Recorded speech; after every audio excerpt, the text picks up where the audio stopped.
What is going on, everybody? It is your boy, the Bad Diggity Dizzle, and I got Mr. Tim, online Big Blue Sports, with me.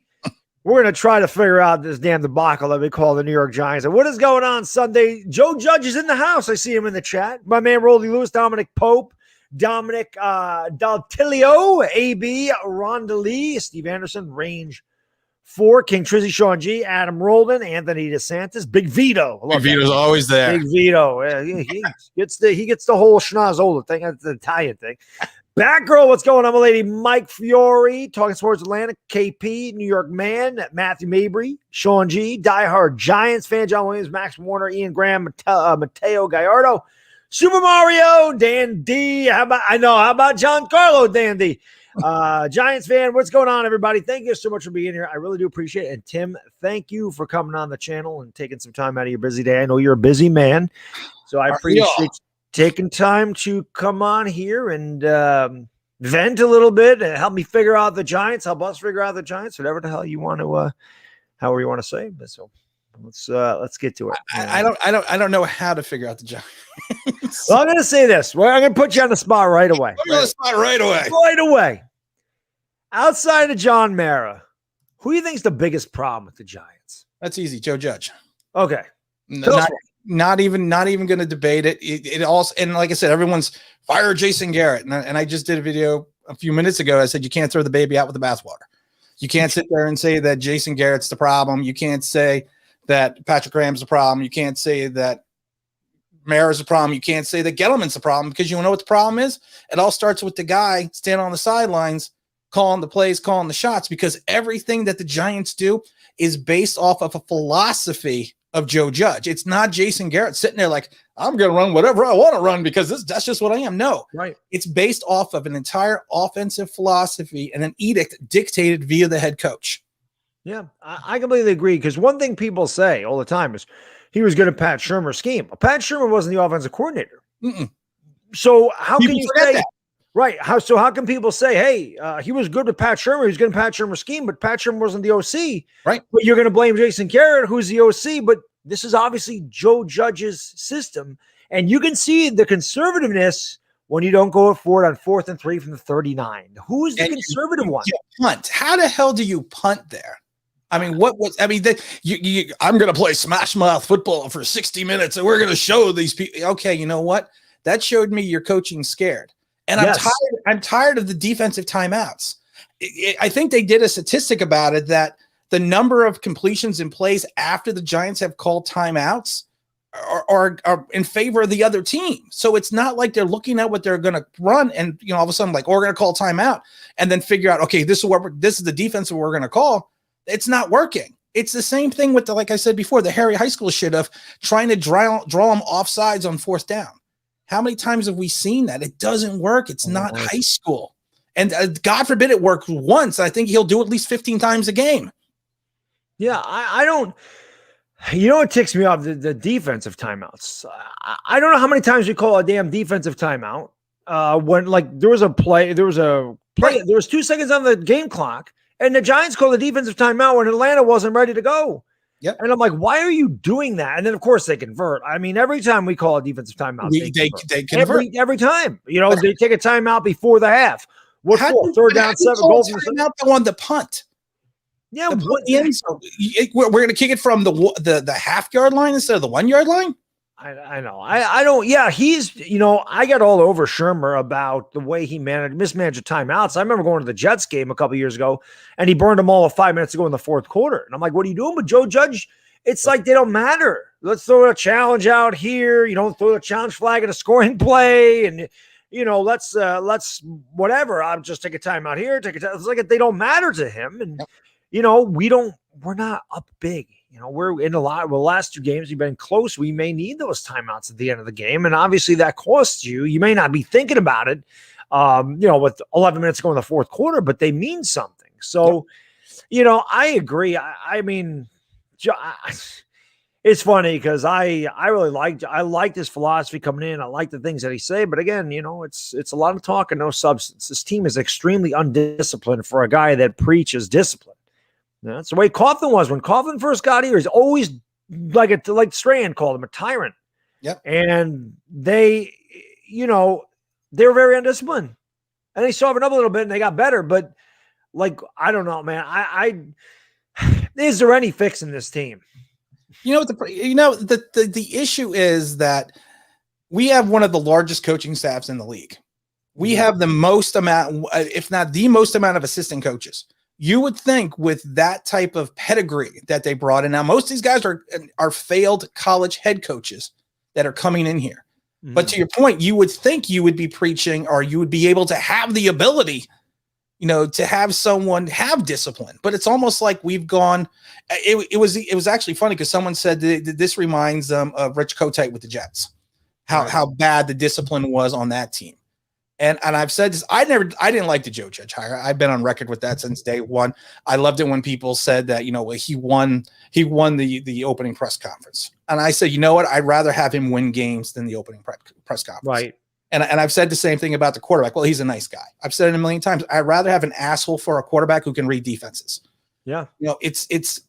Fixing this team is going to consist of fixing the philosophy again, which Dave Gettleman came in and said that he was doing with Joe Judge. And the philosophy is we have to find players that want to be here and understand how to be professionals. And a lot of these guys are young guys that are still learning, but it's not working. You just kind of reach a point where you can't just keep hitting the reset button.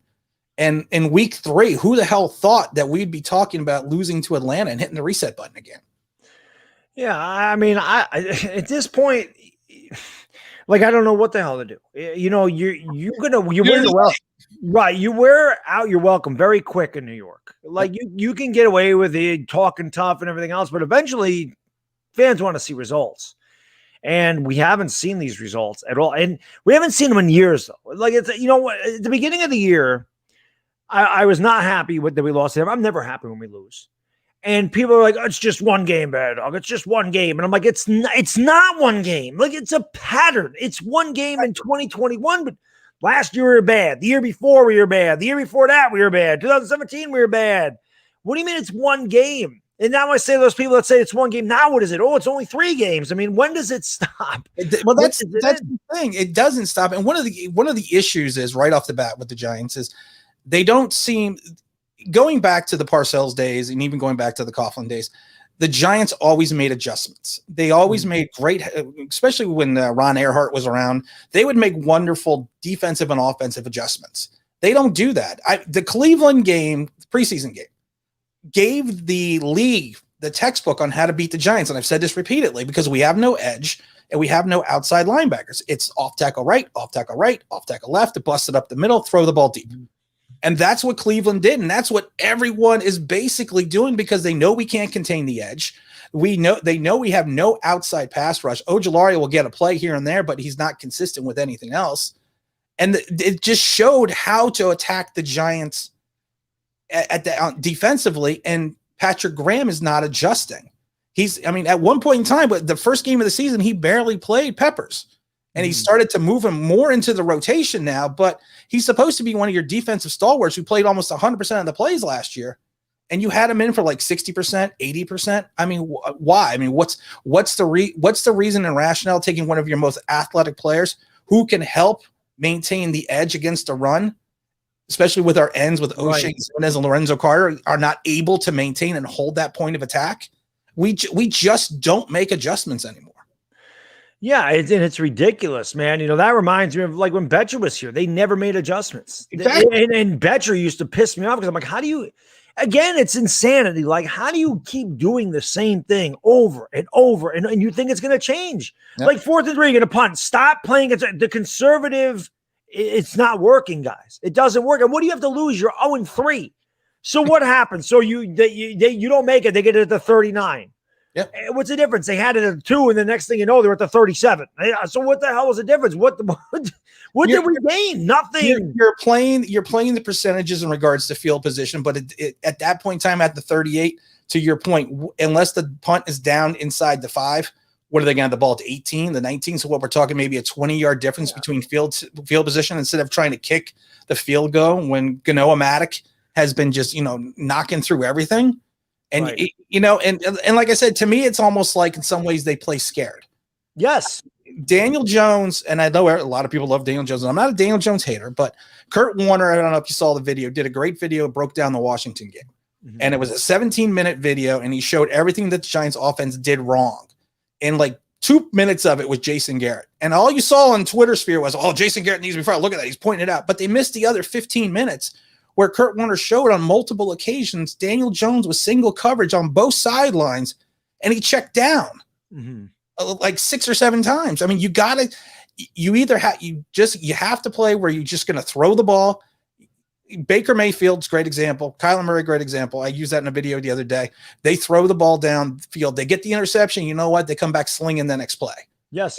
It's almost like he doesn't want to make the big mistake. And people forget, even Daniel Jones fumbled twice against Atlanta. He recovered them, but he still fumbled twice. Yeah, the Giants need to be more aggressive. I mean, this is 2021. You know, just look at the game, Baltimore and Kansas City. I mean, Baltimore had the ball in their own territory, 4th down and 1 from their own 45. And they said, you know what, the hell with this. We're not going to punt to Pat Mahomes. We're not going to even give them a chance. If we're going to freaking die, we're going to die with our boots on. We're going for it. We're going to win the game right here. They had confidence. And I go back to saying that all the time. To me, when they don't do that, when they're not aggressive, it's telling me we don't have confidence in Daniel Jones. We don't have confidence. And I say it all the time with Jason Garrett. Is Jason Garrett to blame for some of it? Absolutely. Oh, yeah. He definitely has a hand in it. But listen, I'm not a guy that watches film. So I don't know. I watched the game, and I don't know who's open down the sideline. I don't know which play was called. I don't know who the primary receiver is, and maybe he checks it down, or maybe he doesn't see the entire field where there is a guy wide open running straight down, running the seam route or running a fly route down the side. I don't see it. So I don't know what's called. I don't know if he's going by what Garrett is saying or not. I don't know what Garrett calls. I'm not in that huddle. So are they too conservative? Absolutely. But a lot of that goes back to Joe Judge's philosophy, because it seems like they play not to lose and they don't play to win. That's a great way to put it. That is, like I called it on Twitter, it's prevent offense. Yeah, we play prevent offense. That ain't working. Let me get a couple of these super chats real quick. Johnny the Channel, thank you, brother. Appreciate you. Billy says, Stella, Bad Dog, there's a silver lining for your garage Giants. That my Eagles may have took over the worst team in football, but you're the best. How can I be the best? You're the best. I just hope we don't lose to you, because I can't wear an Eagles jersey, man. It's going to make me sick. JD, thank you, brother. Brilly. Sorry, after what's wrong with Giancarlo? Nothing. He just hit a 3-run homer. He good. I thought he was all right today. He's good. He just hit a 3-run homer, man. Giancarlo's good. He stumbled out of the batter's box on one of his hits. And then but he's okay. He came up the next time. He hit a 3-run homer. Yankees up 6-2. And Baltimore beat Boston. Just so you know. Roldy, thank you, my man. Brilly, appreciate you. There goes two of my favorite Giant YouTubers. They don't make excuses. They don't tell you BS lies about our team. They take their phantom hats off. Appreciate you guys. I took my hat off today, Mr. Lewis. I'm not wearing my hat today. So I wear my hat because I got no hair. So we wear that. Nelly, thanks so much. Really appreciate you. My guy says, hey, guys, did either of you listen to Logan Ryan's interview on WFAN today? I'm glad he's showing leadership at fire in his voice, and I just wish it would show on the field. I did not hear that. I didn't hear it either. This is a great name right here. 54321 FU2. Thanks so much, brother. Appreciate you. Really. You guys are great together. Make it a weekly. I want to do it more often. I definitely would like to have a thing. But I think a lot of times, I think we both have a lot going on. We do. Yeah, we're both family men. I do work a full-time job. We both try to grow our channel, so we do when we can. But you don't want to wear it out. You don't want to water it down. You want it to be special, man. Right. Like Super Bowl. Maybe like once a month or something. We could. There you go. I would commit to that. All right, let's try to make that happen. Let's try to do it once. We can go for that one. Maybe the next time we meet up, maybe we'll actually have a win. That'd be nice.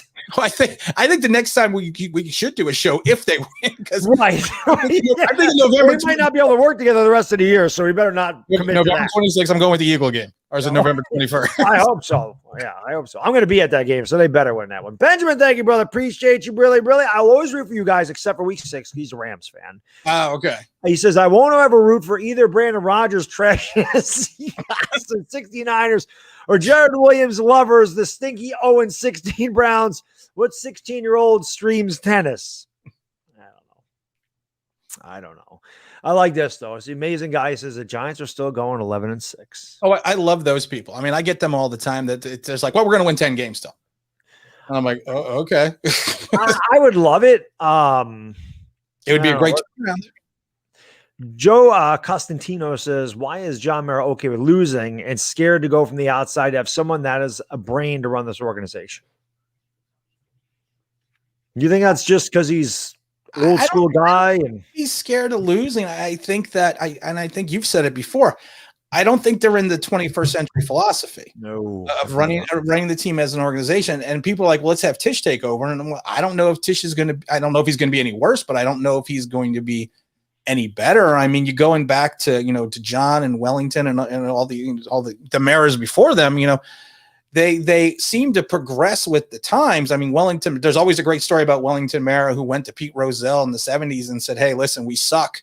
Who can you name a young GM that we can hire? And he said George Young, so they actually reached out to help themselves, but I don't think he's okay with losing. I just don't think they have a direction and I've said it before, I don't think they have a philosophy of winning anymore. Right. Yeah. It doesn't seem like that. It's a franchise that just can't get out of it. So they don't have any direction. They don't know where the hell they're going. They don't know what they want to do. What they need to do, though, they got to stop this musical chairs of fire the coach, keep the GM, fire the GM, keep the coach. Oh, you got to clean house. If Gettleman goes or glows, we got to clean everybody. And you said it. I don't know if it was a video today or the other day. You said you got to flush it all out. Yeah, and you're right. Yeah. You when you bring in a new GM, you have got to let him make all the moves. You have to let him bring in his own coaching staff. Maybe they're going to end up with another quarterback. I don't know. I don't know what they would, but you got to let him make the decisions. But I have a question for you. You're a new GM on the market. You are a hot commodity. You're the next big thing. The Giants call you up and say, okay, listen, you have to keep your head coach. You have to keep the quarterback. And we're in cap hell. We have 2 draft choices, but this is kind of where we want to go. I mean, what's your first thing you're going to think of when you're told these parameters you have to run in your organization? Yeah, I'm not going there. Yeah. I'm not doing it. I mean, I would be like, nope, no, thank you. And I think that's what happened. I think that's why they ended up with Gettleman, because that's what they told Gettleman. And he said, okay, I'll do it. But I'm sure there was other people before him. And Gettleman hasn't done a good job. I mean, I'll ask you this. Ed, thank you, brother. Appreciate you. Really, really. Why are we a 3-4-D without linebackers, which is kind of going to bring me to my point. Because we have no defensive ends either. We have no defensive ends. What did Gettleman do here? Is there, because I've said this in a couple of my videos, okay?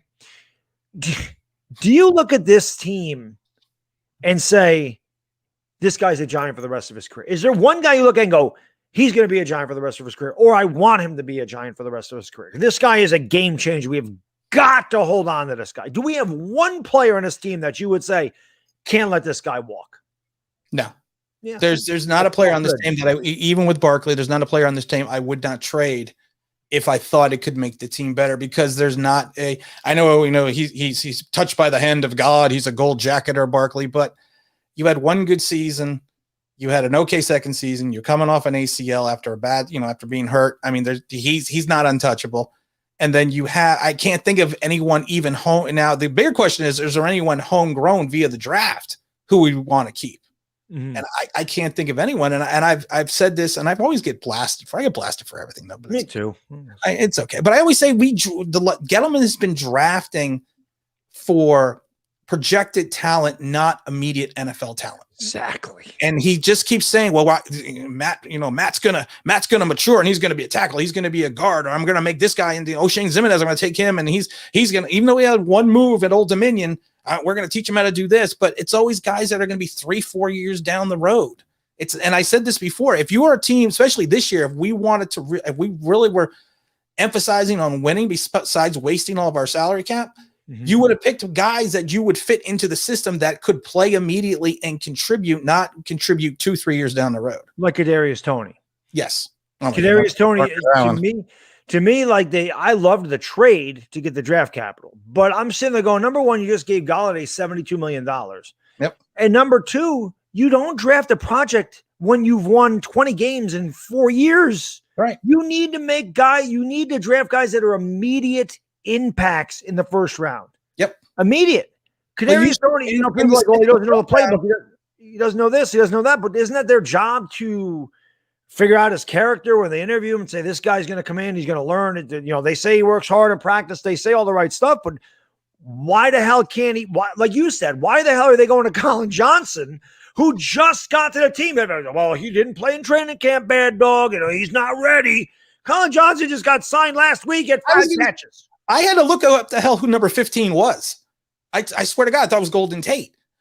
I was like, am I having an acid flashback or something? Because I don't know what the hell is going on right here. Who the hell's 15? And then he kept going to him repeatedly. Yeah. Batgirl, I'm going to say this because she's a Texas fan, and I loved Colin Johnson coming out of Texas. Actually, in my mock draft, I said the Giants should grab him like 4th or 5th round. I liked him. He's not fast. No, it's not. And he's not a great route runner, but he's big and he's got good hands. And I liked him later in the draft. I was happy that we got him. And I said, maybe if there's a silver lining, maybe Daniel Jones found a guy that he can connect with in the red zone. Be nice. 6'6", you know.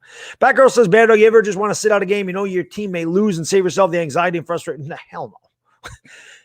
Bagger, I've been a fan too long. That's part of being a fan, is dealing with the anxiety and the frustration that goes along with being a fan. I wouldn't change it for the world, because with really low lows come really high highs.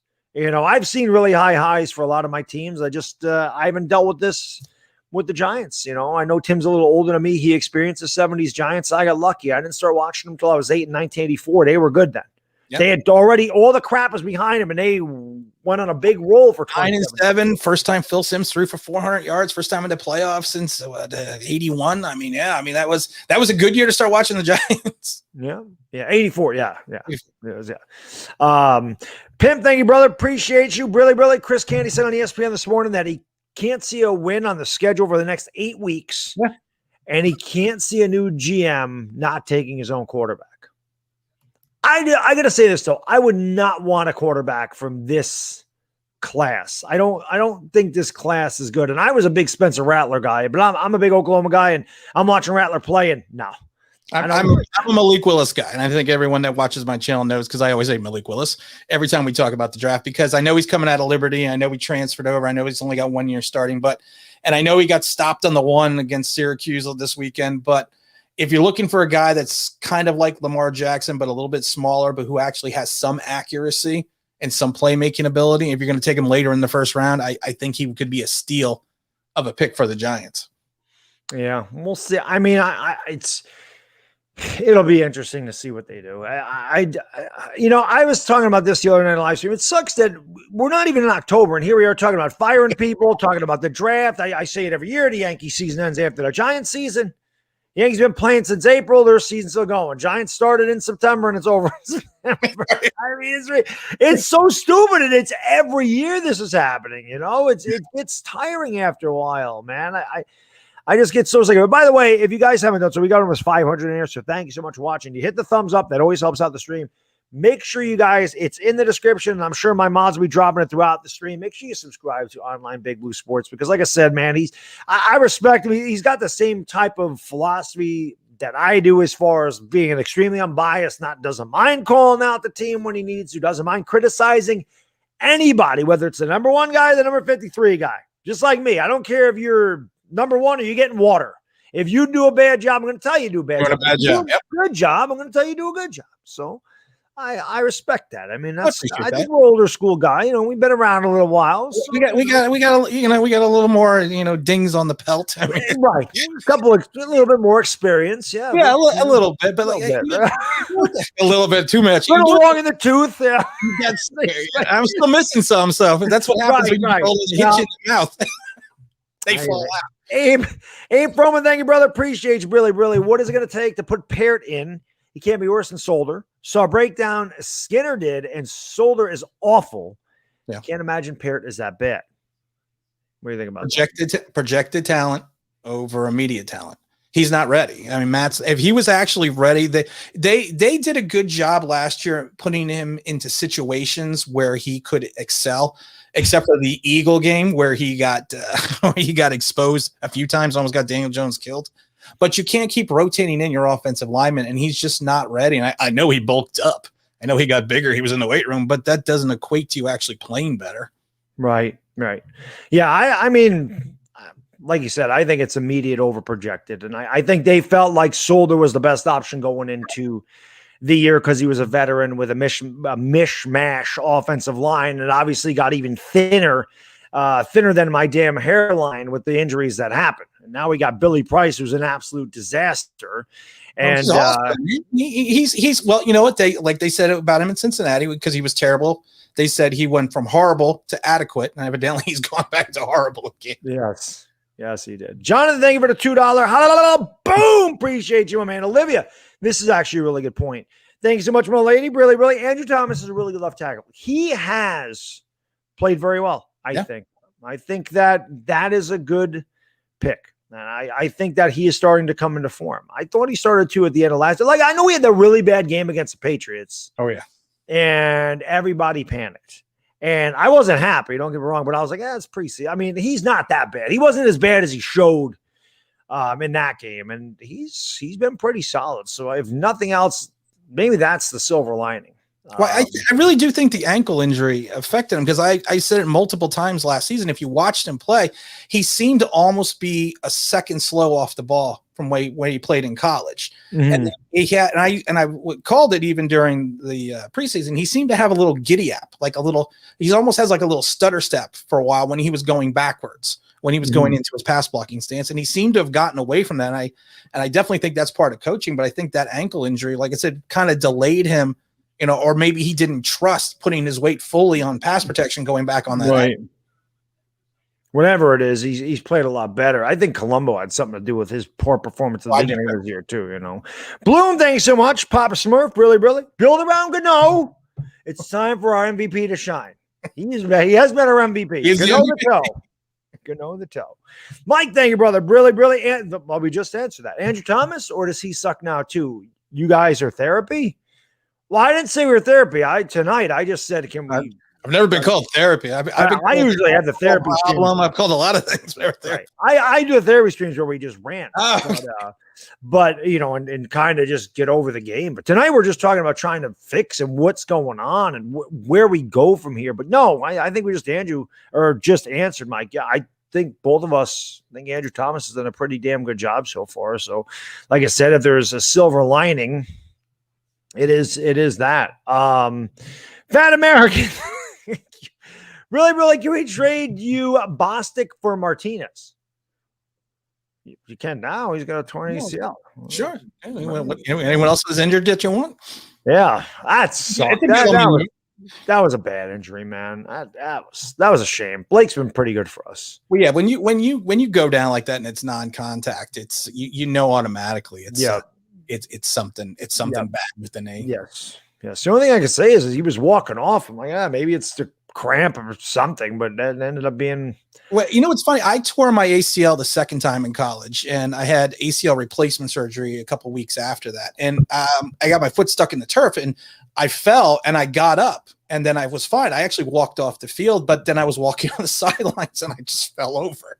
So it's just went the way your ligament, your medial collateral ligament, or your anterior cruciate ligament, the way it moves. If it moves the wrong way, you look like you're fine, and then you just go down like you were shot. Right. Yeah. Because that happened to Nick Foles, or not Nick Foles, Carson Wentz, right? He tore his ACL, and then the next play he scored a touchdown. Yeah, exactly. So, it's kind of crazy. Amit, thank you, brother. Appreciate you. Really, really. Hey, guys, great work. I love to listen to Tim's content. He's like the dentist.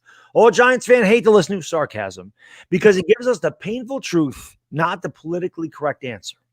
And we do have the sarcasm button now. So I actually had to have a warning button for sarcasm because people were like, some people were getting a little nasty, and I was like, I'm just being sarcastic. I don't really believe what I'm saying. I know I'm an ass, but I'm not that much of one.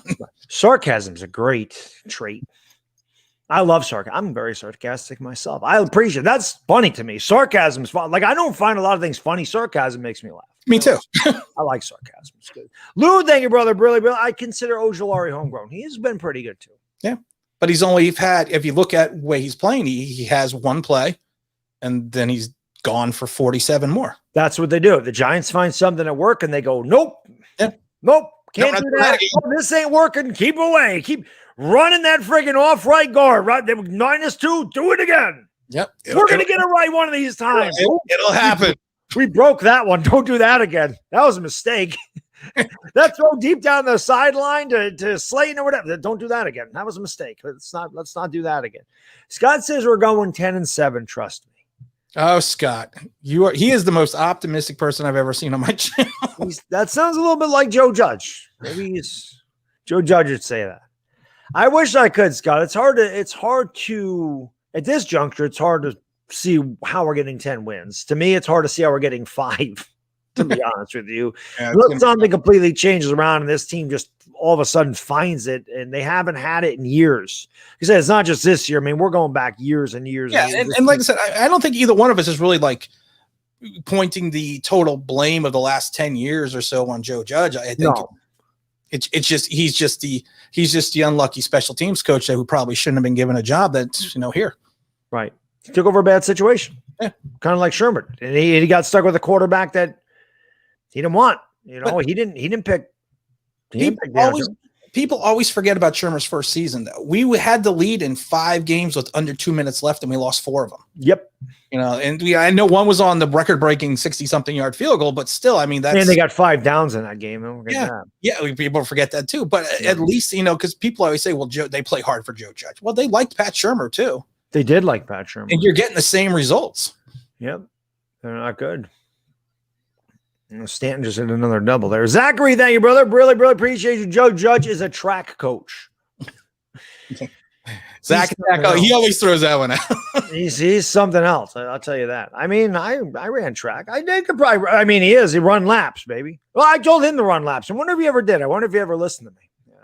I had a question about the laps, because it's actually a serious question. Because I played football through high school and college, but you ran laps in high school, but you didn't really run laps in college.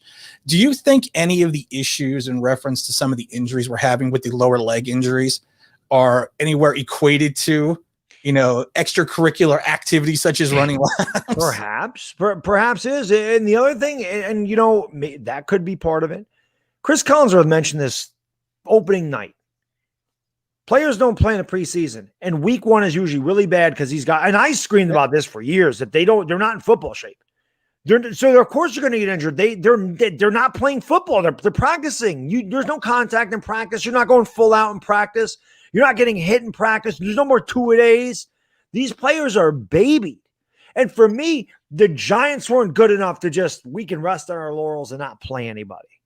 We don't need to play Daniel Jones at all the first 2 games. We don't need, I know that Galladay was hurt. I get it. I get it, but we don't need to play them because, the Browns are playing their second string defenders. Who cares? These guys need all the reps that they can get. Did you hear what Joe Judge said, though, about the Cleveland game? That he should have probably played Daniel Jones. They should have gotten him in. And I love it because I said, you're the head coach. If you want to play Daniel Jones in Cleveland, you know what you say? Daniel Jones, go in. Number 8, grab your helmet, go in and play a couple. Why all of a sudden you're like, well, maybe we should have played him? Yeah. I don't know. He's, same thing with him saying, well, the first 4 games are like the preseason. No, that was last year, not this year. You had preseason games, Joe. They had built in excuses right from the beginning. Kenny Galladay, well, we might get off to a slow start. Come on, man. Johnny, thank you, brother. Really, really appreciate you, gentlemen. Thought bringing in free agents was going to mask the deficiencies on the offensive line. Or do you think he knows he's on the hot seat, partially wants to sabotage the Giants? You're talking about Garrett? I don't think he's trying to sabotage Giants. And the offensive line actually hasn't been awful. The offense just is too conservative. Well, in some ways you could even say they may be more conservative because of the lack of trust in the offensive line. Because Billy Price is just, first week he gets illegal man downfield. How are you an illegal man downfield? He got 2 penalties in the first week. How are you an illegal man downfield when you're the center? I used to get on Nick Gates because Nick Gates, at least he never played center before. He had some bad penalties early in the first season, but just illegal man downfield. I'm sorry. That was a new one. I was like, wow, I don't think I've ever heard that one. Yeah, it's really strange. I'm not sure. I don't know. I don't know, man. I don't know the excuse anymore. Olivia, thanks so much. Appreciate you. Really. That's one thing I was going to ask you about. Matt Corral from Ole Miss. This is a guy that we're hearing a lot about. I'm not going to be able to pull some of these up on the screen, so sorry, guys. But what do you think about Matt Corral for? It's and then he's playing well. But it's one of these things. Do we think it's just the Ole Miss connection? The Eli Manning, that gets people so fired up. Okay, he's playing really well. He is. He's playing well, but I don't know. I just have, sometimes you just get this feeling when you watch a guy. I had the same feeling when I watched Dwayne Haskins and he was setting everything on fire in college. I just said there's just so many, I didn't like him either. So many different things in his game that I didn't like, and I pointed him out, and then I was told I was stupid. I didn't know anything. I know. I did a video saying Daniel Jones could be better than Dwayne Haskins, and I got killed. And I said, you know what you're talking about. Okay. Well, I did there. I don't half the time, but I did that. That was the half I did. So sometimes I wonder when fans pick a guy, they really, because I've heard this name a lot. And I always just think, are we just kind of reaching to the old misconnection with old Eli, same school, same thing going on. But I'd like to see him play a little bit more. I'd like to see the season progress a little bit more. And if he still continues to play against stiffer competition and plays well, you never know. We'll see what he does against Alabama. Exactly. Christopher, thank you, brother. Sorry, can't pull up a screen. Really, my man. Can you believe our GM picked Barkley over Josh Allen? I don't think Josh Allen was ever in our plans. No. And he was taking much down. And he didn't really become good till year 2. I don't think he would have been very good on this team still. No, I think a lot of times it's where you go. And it's like Eli Manning not wanting to go to San Diego. Mm-hmm. It's where you end up at the end that makes you a player. And then you can't. And I know everyone says, well, if we went with, if Bob, drafted Patrick Mahomes would be Mahomes. Yeah, Mahomes may be a good quarterback, but you don't know if he's going to be the same guy he is under the Andy Reid system. Right. You never know. The talent is great, but talent also has to do a lot with your surrounding pieces. And listen, is Daniel Jones the greatest quarterback ever to suit up? No. But if he was on a better team, if he was on the Rams, would he be better than he is on the Giants? Absolutely. Absolutely. If Sean McVay was his head coach and he was playing on the Rams like Matt Stafford, he'd be better than he is here. He might not be as good as Matt Stafford, but he'd be better with the Rams than he is with the Giants because of his surrounding pieces. That has a lot to do with it, which is why people are like, this guy's a bust.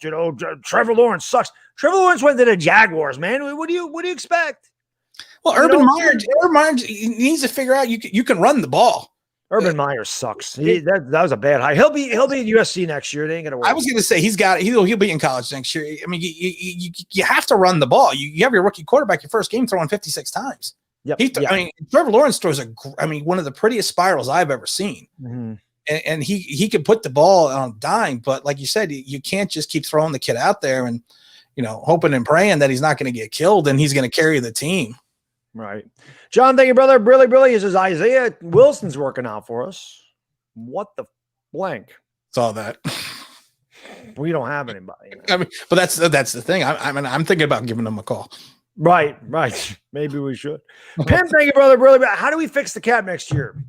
Don't. That's what you got the draft capital for. Well, the problem is you got 35 players under contract that equals almost 200 million, and the projected cap is 206. And last time I checked, you need more than 35 players. Yeah, but we might not. Seems like we're down to 35 every year with all the injuries we have, which sucks. Galen, thank you, my man. Really, brother. Should Chris Mara be the head of player evaluation?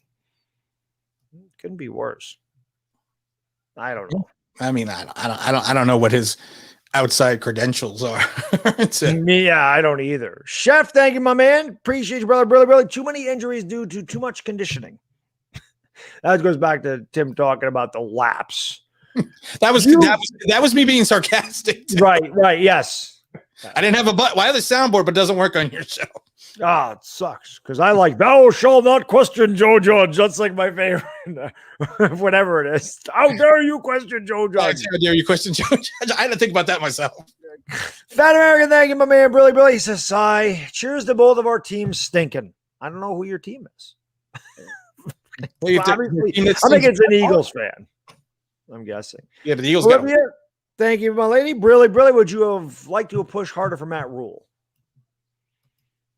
Tim, that goes back to what you said earlier about I'd rather have a guy that wins on the field than not the press conference. I thought Matt Rule's opener sucked. Yeah, it did. I thought his presser sucked, and I go, we made the right decision. And boy, that was wrong.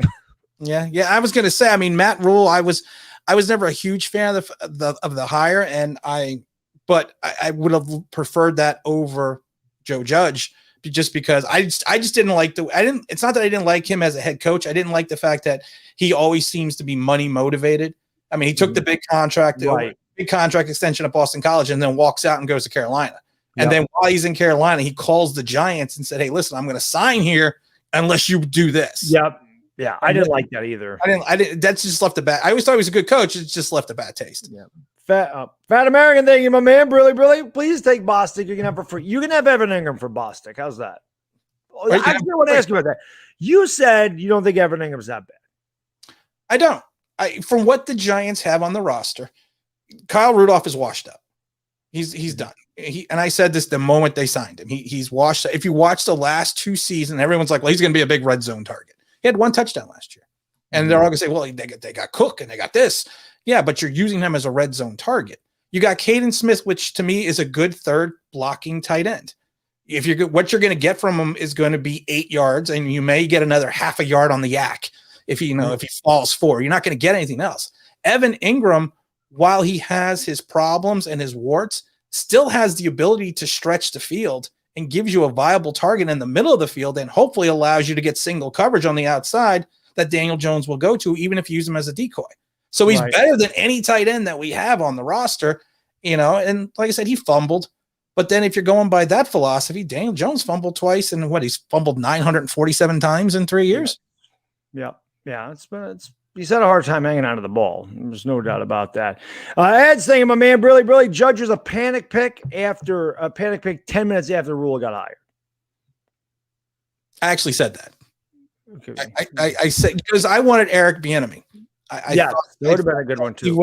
Of course, that dumbass, he had to go to the Super Bowl, so we couldn't interview him. I mean, and I understand the Giants, they wanted to get the coach in.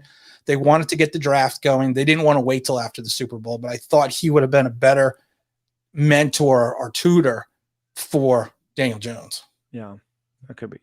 Joey says, put Bader at quarterback. He'll put up more numbers. No, it wouldn't. Trust me, I'm old. I could never throw the ball. My shoulder hurts. My back hurts. No, I wish. Listen, I don't think Jones is that bad. I think if Jones had a better team around him, he'd be better. Greg says the reports are Garrett stays. I say Mara made that call, not Judge. I think Garrett will be the interim head coach.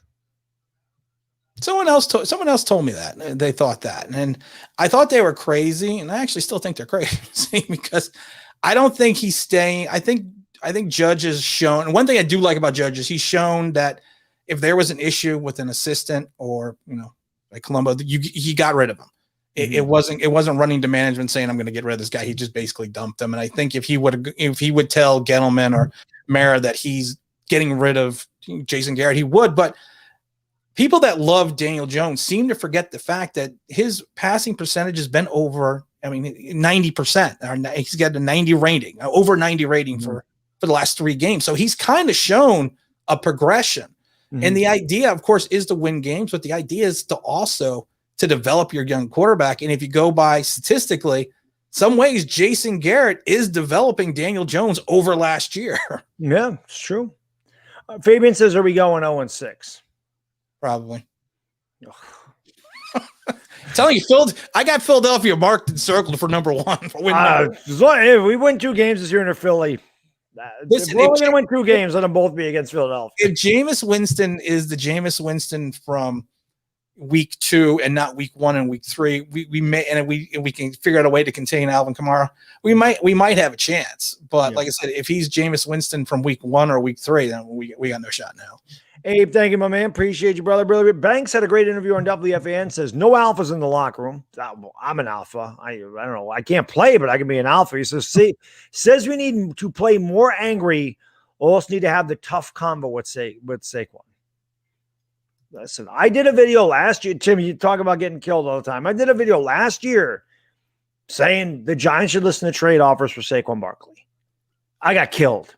You don't give up Saquon, man. You know what else I did years ago? 2017, I made the same video about they should trade Odell Beckham. I got the same thing. How do you trade a generational player? You're not a fan. Are you kidding me? And I actually say in the video that, well, I don't have the initial one after we lost to Dallas in 2017, but I do have one. It's one of the oldest videos on my page, March 2018. And I say that the Giants should trade Odell Beckham to Cleveland. It's hilarious that I mentioned that they should trade him to Cleveland, and they did. Now, I'm asking for too much in the video. Right. I think I'm asking for number 4, number 33 or something, but thinking outside the box. Well, and that's the thing, though, because I did a video, Saquon's before his second year or going into his second year, and I said we should not offer him a contract extension to at least the middle of year 5. Mm-hmm. Because of the fact that you don't, even if he plays out his contract, he will be, I believe, at this point in time, the 8th highest paid running back in the league. Yeah. So, and the way the longevity of running backs are, you're not going to sit there and extend them until they've proven themselves, at some point in time, and then because then you also can tag him, so you could even have year 6 before you really pay him, and it extends even more money. But I was told I talked all about injuries. And I was, because the way he runs, and I was literally told you, but you don't know anything. Wait, what? Do you even watch sports? Yeah. I'm like, no, I don't know anything. I admit that. I don't know. It's still him. I'm always very honest. I don't know. I don't know anything. Right. I don't know. I'm not. Who the hell am I? I don't pretend to know. Just give you my opinion. That's it. And that's what I tell people. I'm just seeing what I see. Right, wrong, good or bad or indifferent. You like it, you don't like it. It's okay, but. Everyone has an opinion. That's right. They're not always right. Mike, thank you, brother. Really, O-line cannot run block. Getty, 4 years, offensive line worse. Yeah. Mess. Yeah. Cap situation worse. Everything worse. Not good. Not good. Pink Pompey, thank you. Appreciate you. Really trade everyone whose rookie contracts up in the next 2 years for draft capital. Fire everyone. Hire a young, more modern GM. Start over. Going to be painful, but it needs to happen. Okay, show's over. We got the plan now. We're done. I wish we could do it. I do. The young modern GM, though, that does need to happen. Yeah, I agree. We need to step into the 21st century as an organization, and I do believe that starts with a younger minded, someone that's more analytically in tune with what's going on in the NFL, not a 70-year-old relic that knew what he was doing 15 years ago, 20 years ago. Game's different. Game is different now. The game is different and players are different now. Right. It's a different, that's why they have people that are Gen Y and millennials and everything else. Cause everyone, every generation is different. And sometimes you have to just go with the generational philosophy. Yep. Jared Johnson is right. He says this quarterback class is weak, and it is weak. I don't think, listen, I was a big Spencer Rattler guy because, again, I'm a Sooner guy, and I loved Rattler last year, but I'm watching him play this year, and I'm saying no. And I'm watching Sam Howell play, and I'm saying no. And I'm saying I don't think any of these quarterbacks coming out in this draft class are going to be any better than Daniel Jones with the Giants. Yeah. They may go somewhere late in the, to a better team late in the first round. They may be better, but for the Giants, no. They'd be terrible. They will not be any better than Daniel Jones. So I agree with you. I don't want a quarterback. Christopher, thank you, brother. Really. Problem is that next year, took a quarterback in the year-week class, not wait 1 year to get Herbert. The only thing I can always, and I always say this, I loved Justin Herbert right away. I wanted the Giants to get Justin Herbert. Yeah. But you don't know where we would have picked. We could have just said the hell with Daniel Jones. We're going to take Justin Herbert the next year, but Daniel Jones had 24 touchdowns his rookie season. Yeah. So they weren't going to take Herbert there. But yeah, as far as waiting a year, you don't know if we're picking, and we could have got Justin Herbert. That's the thing. Well, that's the thing. And like I said, I was always chanting "suck for the duck."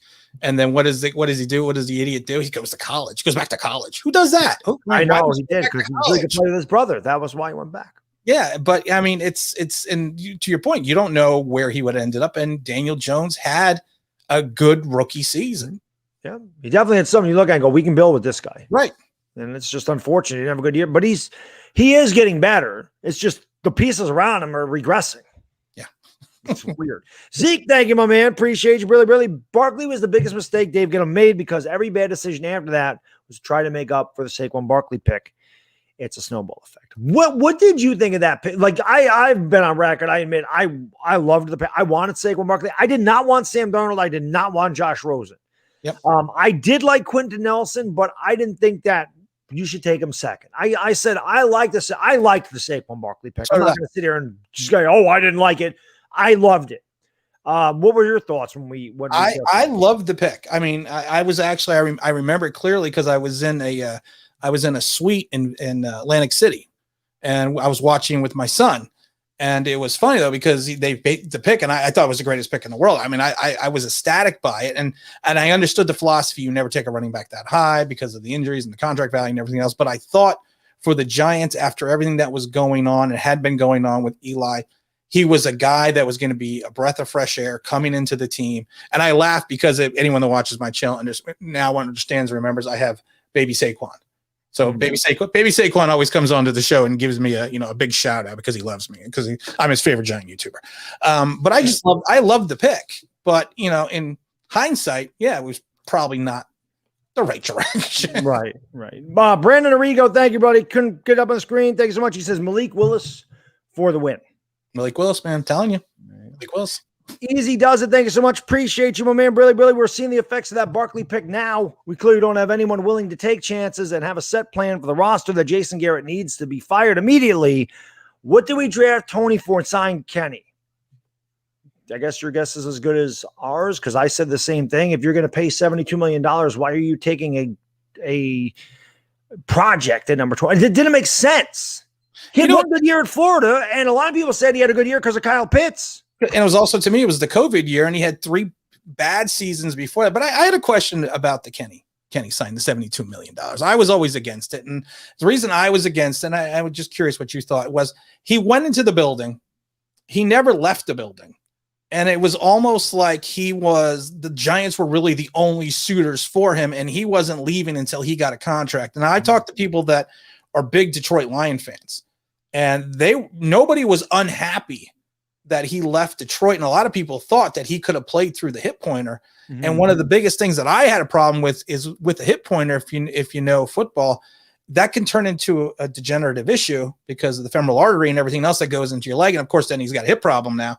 And I was concerned that you're going to pluck all this money, think this guy's going to be plexical burst, and then he's going to turn out and have a hip issue for 2-3 years and then just be gone after that. I mean, I always wondered, were you like ecstatic that we got the weapon Daniel Jones needed, or were you like me, with just like, well, you know what, we gave a guy $72 million, but it doesn't look like he had a market outside of the Giants?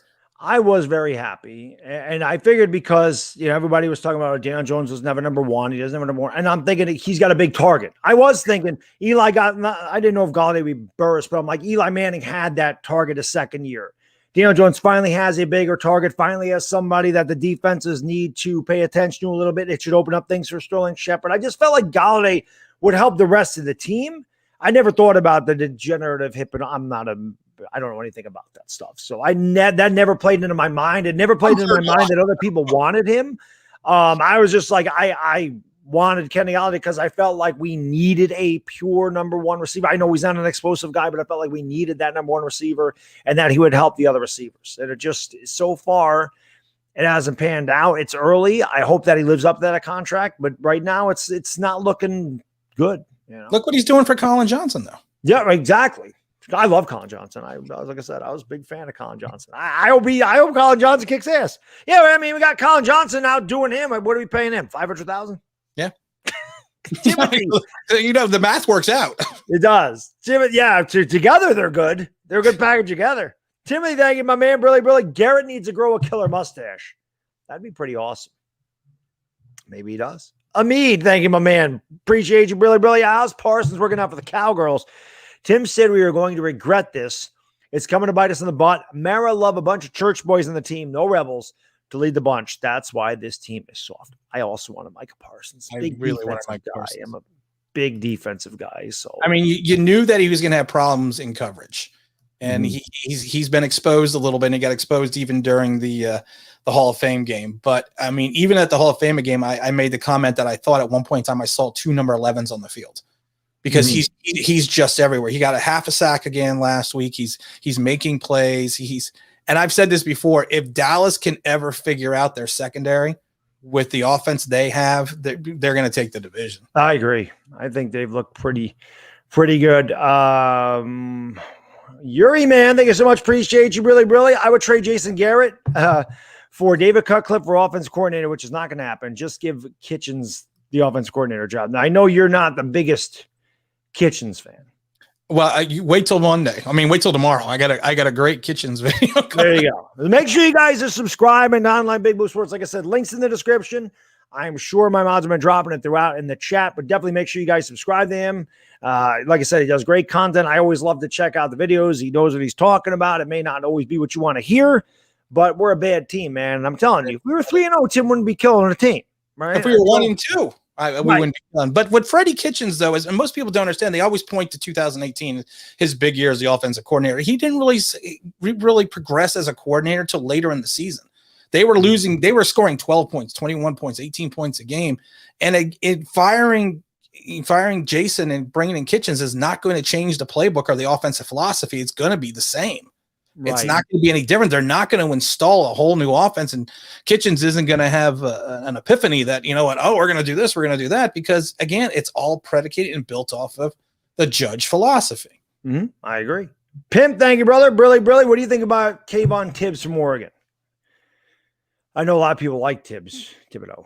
So, yeah, I mean, again, like I said, I don't know. I don't get overly excited about college until towards the season's over. Right. Yeah, because you know what, you see guys that blow up and you see guys and then kind of tail off, and it's vice versa. Yeah, exactly. So I mean, like it's I always joke about Malik Willis partially.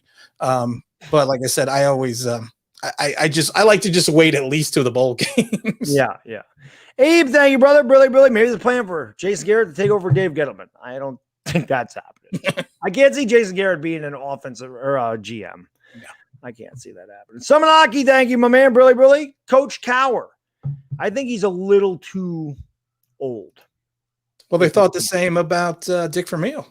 Right. Well, that's true. Out of 15, 16 years, and when he came in, he went back and won a Super Bowl. So that's possible.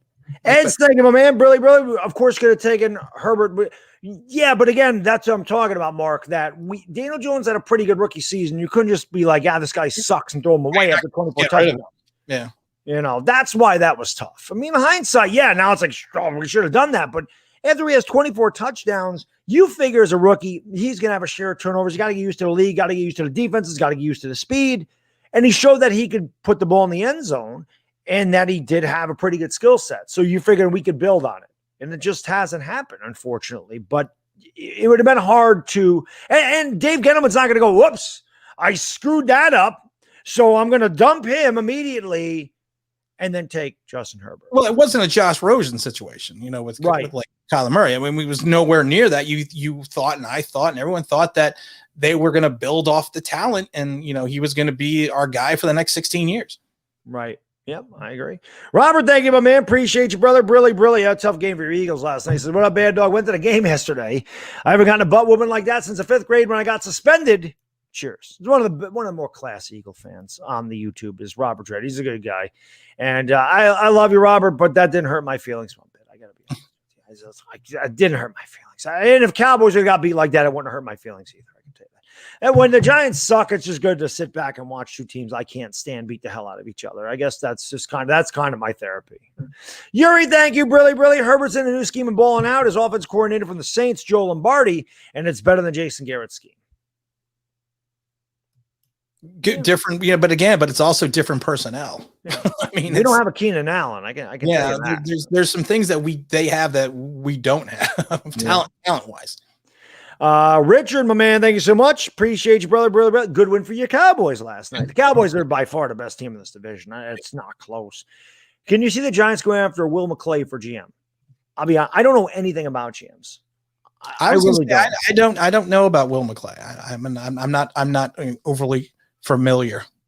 Yeah, I don't know much about GMs. Like everyone's like, man, who'd you have to replace GM? And I don't know I don't know where GMs come from. I don't know how they decide who becomes a GM. It's tough, you know. J-Man J, thank you, my man. Brilly, Judge and Getty have to go together. We can't have Judge in the hot seat having a say so on the next GM. That's ass backwards, especially what the Jets did. Jones should stay. Do not force quarterback. I agree with everything you just said. Yep. I agree with everything you just said. Olivia, thank you, my lady. Brilly. How many points does Dallas put up against the Giants? I think I said it in somebody's video. 31-14 Dallas is kind of what I have us at there. I had 48. It's not that bad. Well, I don't know. I mean, you know what the thing is, and you look at James Bradbury, and he had the bad game, and he kind of came back for a better game. But Adoree Jackson is I don't know if it's the injury or what, but he just doesn't seem to be the same player that he was a few years back. And hopefully he makes that turnabout. But the problem is we don't have time for him to make the turnabout. We need someone to hold on to the ball in the end zone. And, he could have been the first guy that did that on the Giants. Yes. Irish Rover, thank you, brother. Appreciate you. Really. Just checking in from my Garden State vacation. Did you receive the t-shirt I sent you? A tribute to your dad. The best Yankee catcher ever, number 15. I did. Appreciate you, buddy. Thank you so much, my man.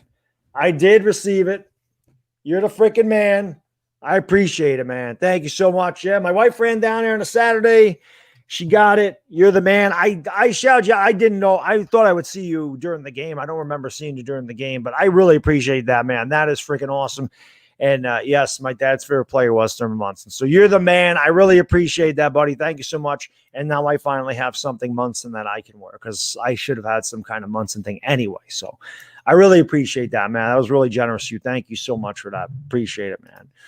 Farachi, really. Giants need to take notes from Buffalo.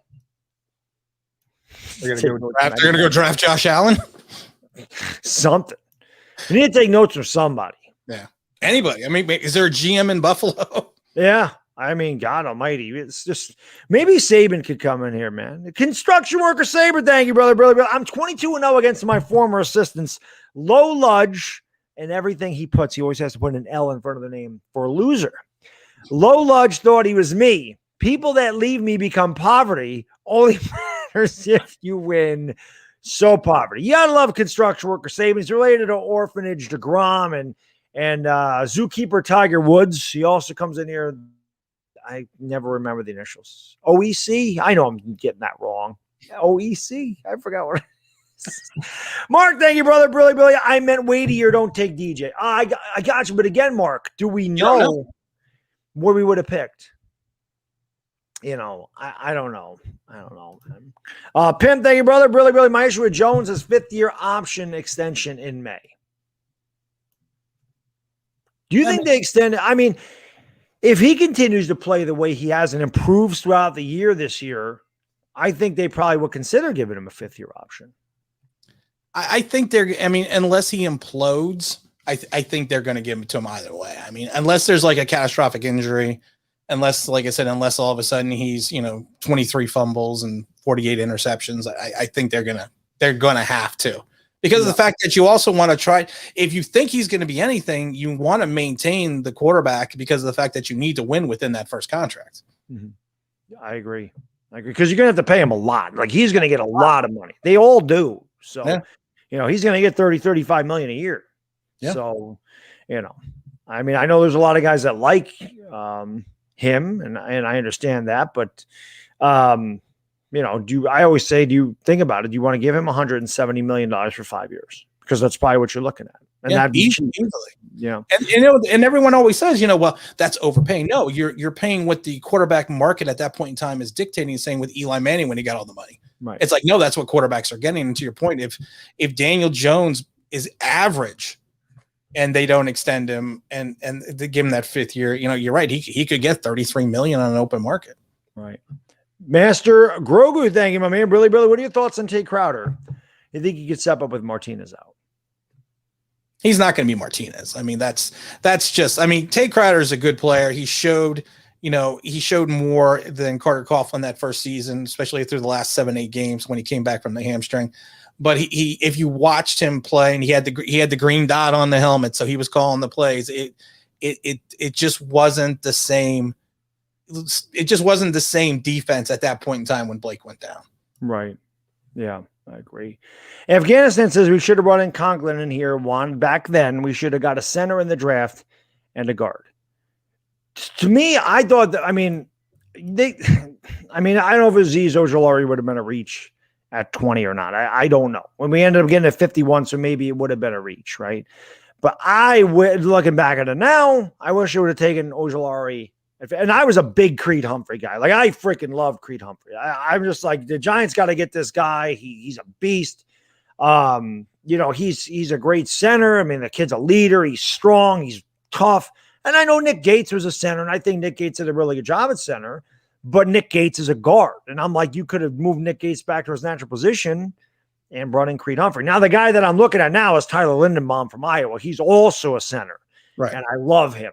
I freaking love him. And I'm not a big offensive line guy, but we need an offensive line. Well, like I said, I really wanted Alex Leatherwood.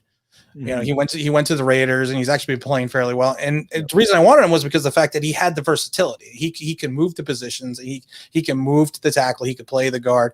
And I thought that he would have given the Giants a young option over Nate Solder, and he would have been immediate talent over anyone else that they had on the roster. Right. Jeffrey says Barkley has to prove himself that he is back to what he was before the ACL. This bum quarterback needs to. He loves Jeffrey Abbey is the biggest number 8 fan. Oh yeah. He has never called him by his name. I don't think he knows his name. He might not. I always say that when Jeffrey leaves comments, because I always love his comments, and he just cracks me up. And then at one point I was going to ask him, do you know who number 8 is? What his actual name is? Right. Yeah, I agree. Pungam says overall DJ is playing good, at the very least bad. Yeah. Daniel Jones still has those moments where you're like, what is he doing? And then he has the moments where he looks like he can do it. So again, I mean, listen, Daniel Jones has never been an elite guy, but he has shown to me, at least this year, that he does look like he's improving from last year, which I don't know if he could have got worse, but it's hard to say. It really is. I mean, I keep saying, and we last time you were on the channel, I talked about this all the time, and I talk about it ad nauseum, that I think he just doesn't have confidence in himself, and he's too scared about making mistakes. Now, I don't know if that's Jason Garrett and Joe Judge pounding that into his head. Don't make a mistake. Don't make a mistake. Don't make a mistake. And he's thinking about it because with Shermer, he turned the ball over a lot, but he also moved the ball and was able to get into the red zone. He took bigger chances. So, but that was the Shermer philosophy, and I've mentioned this before. Shermer was brilliant with Daniel Jones, and yeah, I know he wasn't the offensive coordinator, but the understanding was, if you watched a lot of his plays, a lot of Daniel Jones, of course, was a one-read quarterback this first year. But what Shermer did is he cut the field in half, and he gave Jones a deep option, an intermediate route, and then a check down. Right. And Jones, like I said, Jones that first year would go deep. Yeah, but he didn't have to worry about the other side of the field. He didn't have to, he didn't have to scan through his progressions because he could see everything in front of him. It's a bad example, but because I don't want it to happen. But Rick Meyer, back in the old days with Seattle, he couldn't throw left. He couldn't throw to his left, and he couldn't roll out to his left. And the first year in Seattle, he had a good year because they kept everything to the right, and then the league figured out he couldn't go to the left. Watch your video on that. We saw how his career progressed after year 2. Yeah.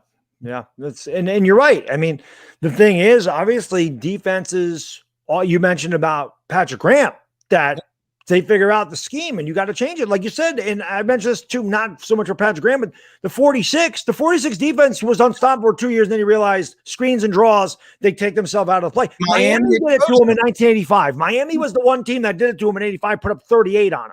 Yep. If Miami should have met them in a Super Bowl, that would have been interesting. I don't know how the hell Miami lost to New England in 85, but that would have been very interesting. And Mike Ditka told, but they almost got in a fight. He said, "Will you stop freaking blitzing?" And Buddy Ryan said, "Don't tell me how to run the defense." Yep. So, yeah, you're right. So it's all about adjustments in the NFL. It's all about adjustments in any professional sport. Baseball too. You come up, they want to throw you fastballs. Can you hit the fastball? Oh, you can hit it. Now you got to show that you can hit a breaking ball. A lot of guys can't. So it's the same thing in football. You got to, because they're going to figure, okay, this is what the guy does. It's a strength. Let's take this away from him and see what he does. Well, and the thing is, if you're not changing your packages and you're basically running the same guys all the same, and I've said it, and I know you've heard me say, I've said it before, he ran a defense last year, where he was defensive substitution. Now I said he had to run a defensive versatility where he needs to keep the same 11 guys on the field, but play them in different positions. That's why I thought Ojulari was going to play more. because he could stand up as a linebacker. He can put his hand in the dirt and be a defensive lineman. The same thing with your safeties. They can come up in the box and play linebacker, or they can break off into coverage. But like, if you keep just running guys in and out, people just figure out, okay, when Tay Crowder's this or Carter Coughlin's this. And where's Carter Coughlin gone? I have no idea. It's Carter Coughlin sighting it all yet? Because No. I mean, that was going to be the next big guy that was going to, take the Giants by storm and move and take over that linebacking position. It's crazy. Richard, thank you, my man. Appreciate you, buddy. Brilly, Washington fan, but I love your channel. I appreciate that, man. Right there with you, buddy. Struggles all around, and nobody wants Dallas to be good. That's a fact. Yeah, I don't want them. But like Washington is in the same boat. Washington's saying the same thing we did. Our defense is going to carry us. Our defense is good. Washington's defense stinks. Our defense stinks. But I think, like Tim said, they figured out your defense. You figure out your front. You block your front five. Or your front Chase Young's done nothing this year. Yeah, I mean, you take away that. I mean, your secondary was good last year, but it's not going to be the same. Right. And then he says Giants could use 2 more first-round picks this year. So if we're picking first overall and somebody wants quarterback, yeah. I think that's very possible that the Giants do move one of those picks, and it wouldn't be a bad idea. We need more draft capital with no cap space, and we need more players. What do you? I mean, I know our capologist has come out on multiple occasions, said that next year is going to be challenging with the cap. It's going to be, and I never understood what challenging means. We don't have any money. Right. I mean, and everyone keeps saying, well, we got to keep pushing money out. Well, we've already pushed the Bradbury contract and the Blake Martinez contract into the next season.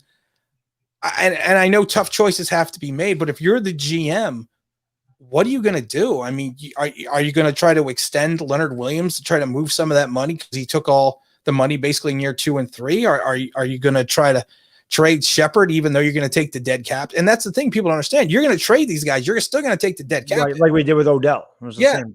Yeah. I mean, so what? I mean, I'm asking you really. What is? And I know we shouldn't be talking about 2022, 3 weeks into 2021. I know, but what can they do to just get any cap space? Because like I said, you trade the cap, either the way you trade those guys, you're going to still have the cap hit for that year. Mm-hmm. I mean, Ingram's gone, so they're going to save money there. But other than that, yeah, I don't know. I don't know. I really don't. It sucks. I mean, I didn't know that. I couldn't believe they found the cap space to sign the guys they signed in the offseason. But I guess that's for somebody smarter to figure out than the average bear. I guess that's what they get paid for. I really don't know. I don't know where we're coming up with money next year. It sucks because, again, when I did the video the other day about Fire Dave Gettleman, it was because he came over and for 2 years I said, okay, well, he took over a bad spot. Reese was this. Reese was terrible. Bad cap space, bad drafts. And here we are 4 years later, and we're right in the same spot we were when he took over. Yep. We've got no talent. We have no cap. What the hell, man? And we're worse. But we got Kadarius Toney. Well, that's true. Young Joker. There The young Joker I see is the Giants. And I don't know. Mike, thank you, my man. Really. Put Josh Allen on his team 0-3. It's not DJ or 26. I agree. We could be 2-1, really. I mean, a couple plays away from being 2-1. But I agree. It's about the pieces around you. It's not always about the player. The player has a lot to do with it. But as I said, you put Dak Prescott on this team, we still no good. You put Daniel Jones on Dallas, they're still probably pretty good. Yeah, it's the people around. It's like I said, it's not everyone's fault. I mean, well, it is everyone's fault, but it's just not one guy's fault. This isn't basketball exactly where one guy can just take over the game. Yeah, Jordan can take over the game whenever he wanted to. You can't do that in football, which is always why I laugh and be like, "Oh, look at Eli. He only had a 500 record." Yeah, because Eli played defense and special teams and caught the ball, and man, he did all that too. He didn't. I do know that he used the bird last night, which was pretty impressive. Oh, that was great. That was great. And it was fitting for those two teams playing. I said that's what he thinks about each one of those teams, and he was showing you how many Super Bowl MVPs he's won too. How many times did he beat Tom Brady? That's damn right. Jay, thank you, brother. Appreciate you, really. If Mara paid Matt Rule, how different do you think things would be? It's a good question because I'm thinking that Joe Judge had something to do with the draft picks. And maybe Matt Rule would have went in a different direction. Is that like an impossible question to answer? Or do you think things would have been a lot different or maybe a little different? Or do you think we'd be in the same spot? I think we have different coordinators, right? Yeah, we would have different coordinators. I think it would also be a different philosophy. And again, I keep going back to that. It's the philosophy that the Giants are kind of ingrained into right now. And I think that Rule coming in may have changed it, because when he went to Carolina, I thought that he was, the way Carolina was and the way they are now, you could see he's actually, you always talk Joe Judge and everyone else built culture. It actually seems like with the Reclamation Project and Sam Darnold, that Rule is building a culture in Carolina. So I mean, honestly, I think it might, I don't know, would it be as bad? Probably not. Would it be better? I mean, what are we going to be 1-2 instead of 0-3? I mean, you can never tell. I mean, look at Ron Rivera in Washington. Mm-hmm. I mean, I really wanted Ron Rivera. I thought he would be a perfect fit for the Giants because of the Gellerman connection and everything else. And now he's throwing a stinker up in Washington. Right. Yeah, things change from year to year. It's tough to say. Olivia, thank you. Brilliant. All the weight Patrick Graham lost was in his brain. That could be. When CeCe Sabathia lost weight, he wasn't as good of a pitcher. That's so true. Maybe Patrick Graham needs to start eating some Doritos or Oreos or something. I'm sure I could. I don't think my son will give those up, but I'm sure Patrick Graham could probably afford a bag of Doritos. I think he's okay. I don't think he needs our. There's our guy Zookeeper Tiger Woods. Thank you, really. Hello, tonight's my debut as an official member of the EOC. I'm here to replace Cold Stone employee Connor McDavid. He is currently fighting a gorilla. Oh, me. Zookeeper Tiger Woods making an appearance. I appreciate it. Irish Rover, thank you, brother. Appreciate you. Really. I was up in Bethlehem, PA. The annual Celtic class. It's an Irish thing. I'm sorry I missed the game. You don't ever need to be sorry, man. Enjoy it. Listen, life happens. Take your vacation. Live your life. Live your life. I love, listen, I would say Giants fans are the best. I got the best subscribers and supporters on YouTube, but these people, my guys and gals are way too good to me, and they'll come in and like, I'm sorry, I'm late. I'm sorry, I missed them. Like, I love that. Never apologize. You don't need to apologize. It's okay. I mean, there's days I can't do things too because just family stuff. Like there's days I want to stream something. I can't. Whoops, I got to do this. I got to do that. Do you ever need to apologize? Live your life, guys. Live your life. I don't have a life, so I'll be here. It's good. It's good. But he says, we can't expect any drastic changes regardless of how many cans he kicks over. Mara's Mara. We can't expect any drastic changes. Yeah. Regardless of how many cans. Well, I mean, maybe he should go into the locker room like George Steinbrenner. And but how did that work out for so many years with Steinbrenner? Yeah, I mean, mid '80s Steinbrenner. How did that? Yeah, not good because as the Giants were getting good, the Yankees were getting bad. Bad, yep. Although 85, they won 97 games. The 85 Yankees are like people always ask me why baseball is my favorite. And I always just say it's a nostalgic thing. And 1985 was like really like I always remember the 85 Yankees. I went to so many games with my dad and my grandfather and just watching Don Mattingly win the MVP and Dave Winfield and Ricky Anderson. I loved Ricky and Willie Randolph and Pags. And actually, I don't know if Pags was there in 85. I think Pags was there in 85. But he wasn't a big part of the team. They had no pitching. But I just remember how I fell in love with them in 1985. Guidry, watching Gator pitch. He won 22 games that year.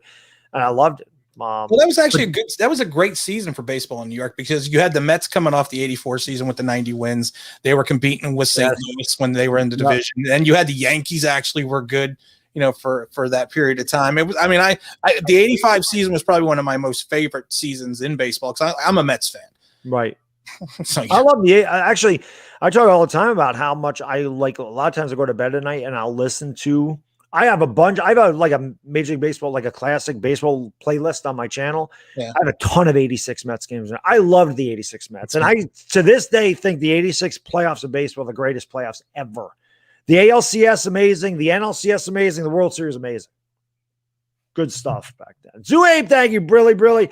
I bet that you guys would bet on us having a minus mediocre team, right?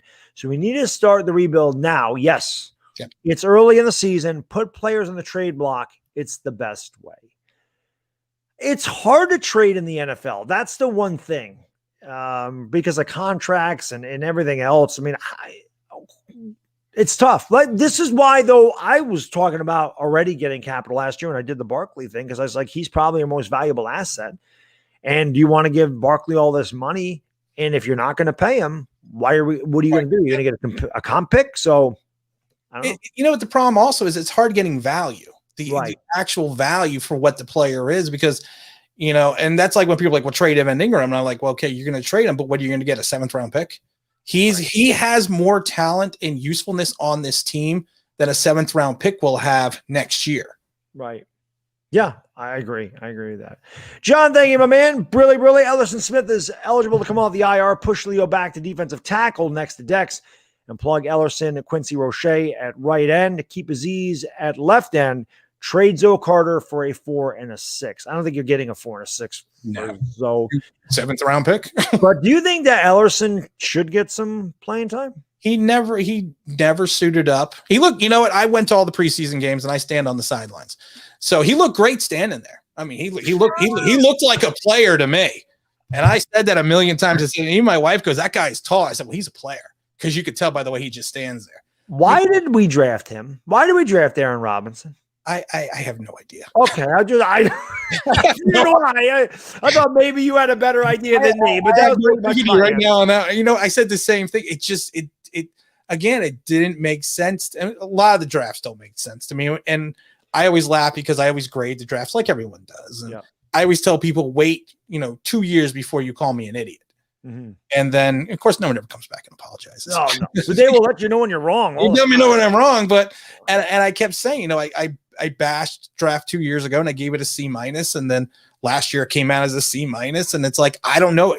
I would love to know what Gettleman's thought process is. I really would, because it just doesn't make sense sometimes when you look at the roster and you see what they're drafting and you're seeing these players and you're like, it's not like you sit there and go, wow, that really makes sense. You hear these names being called and I'm like, and I just sit there and think, what the hell are they thinking? Every time they went by, I'm like, no offensive lineman, huh? Yeah, none. No offensive lineman. No offensive lineman.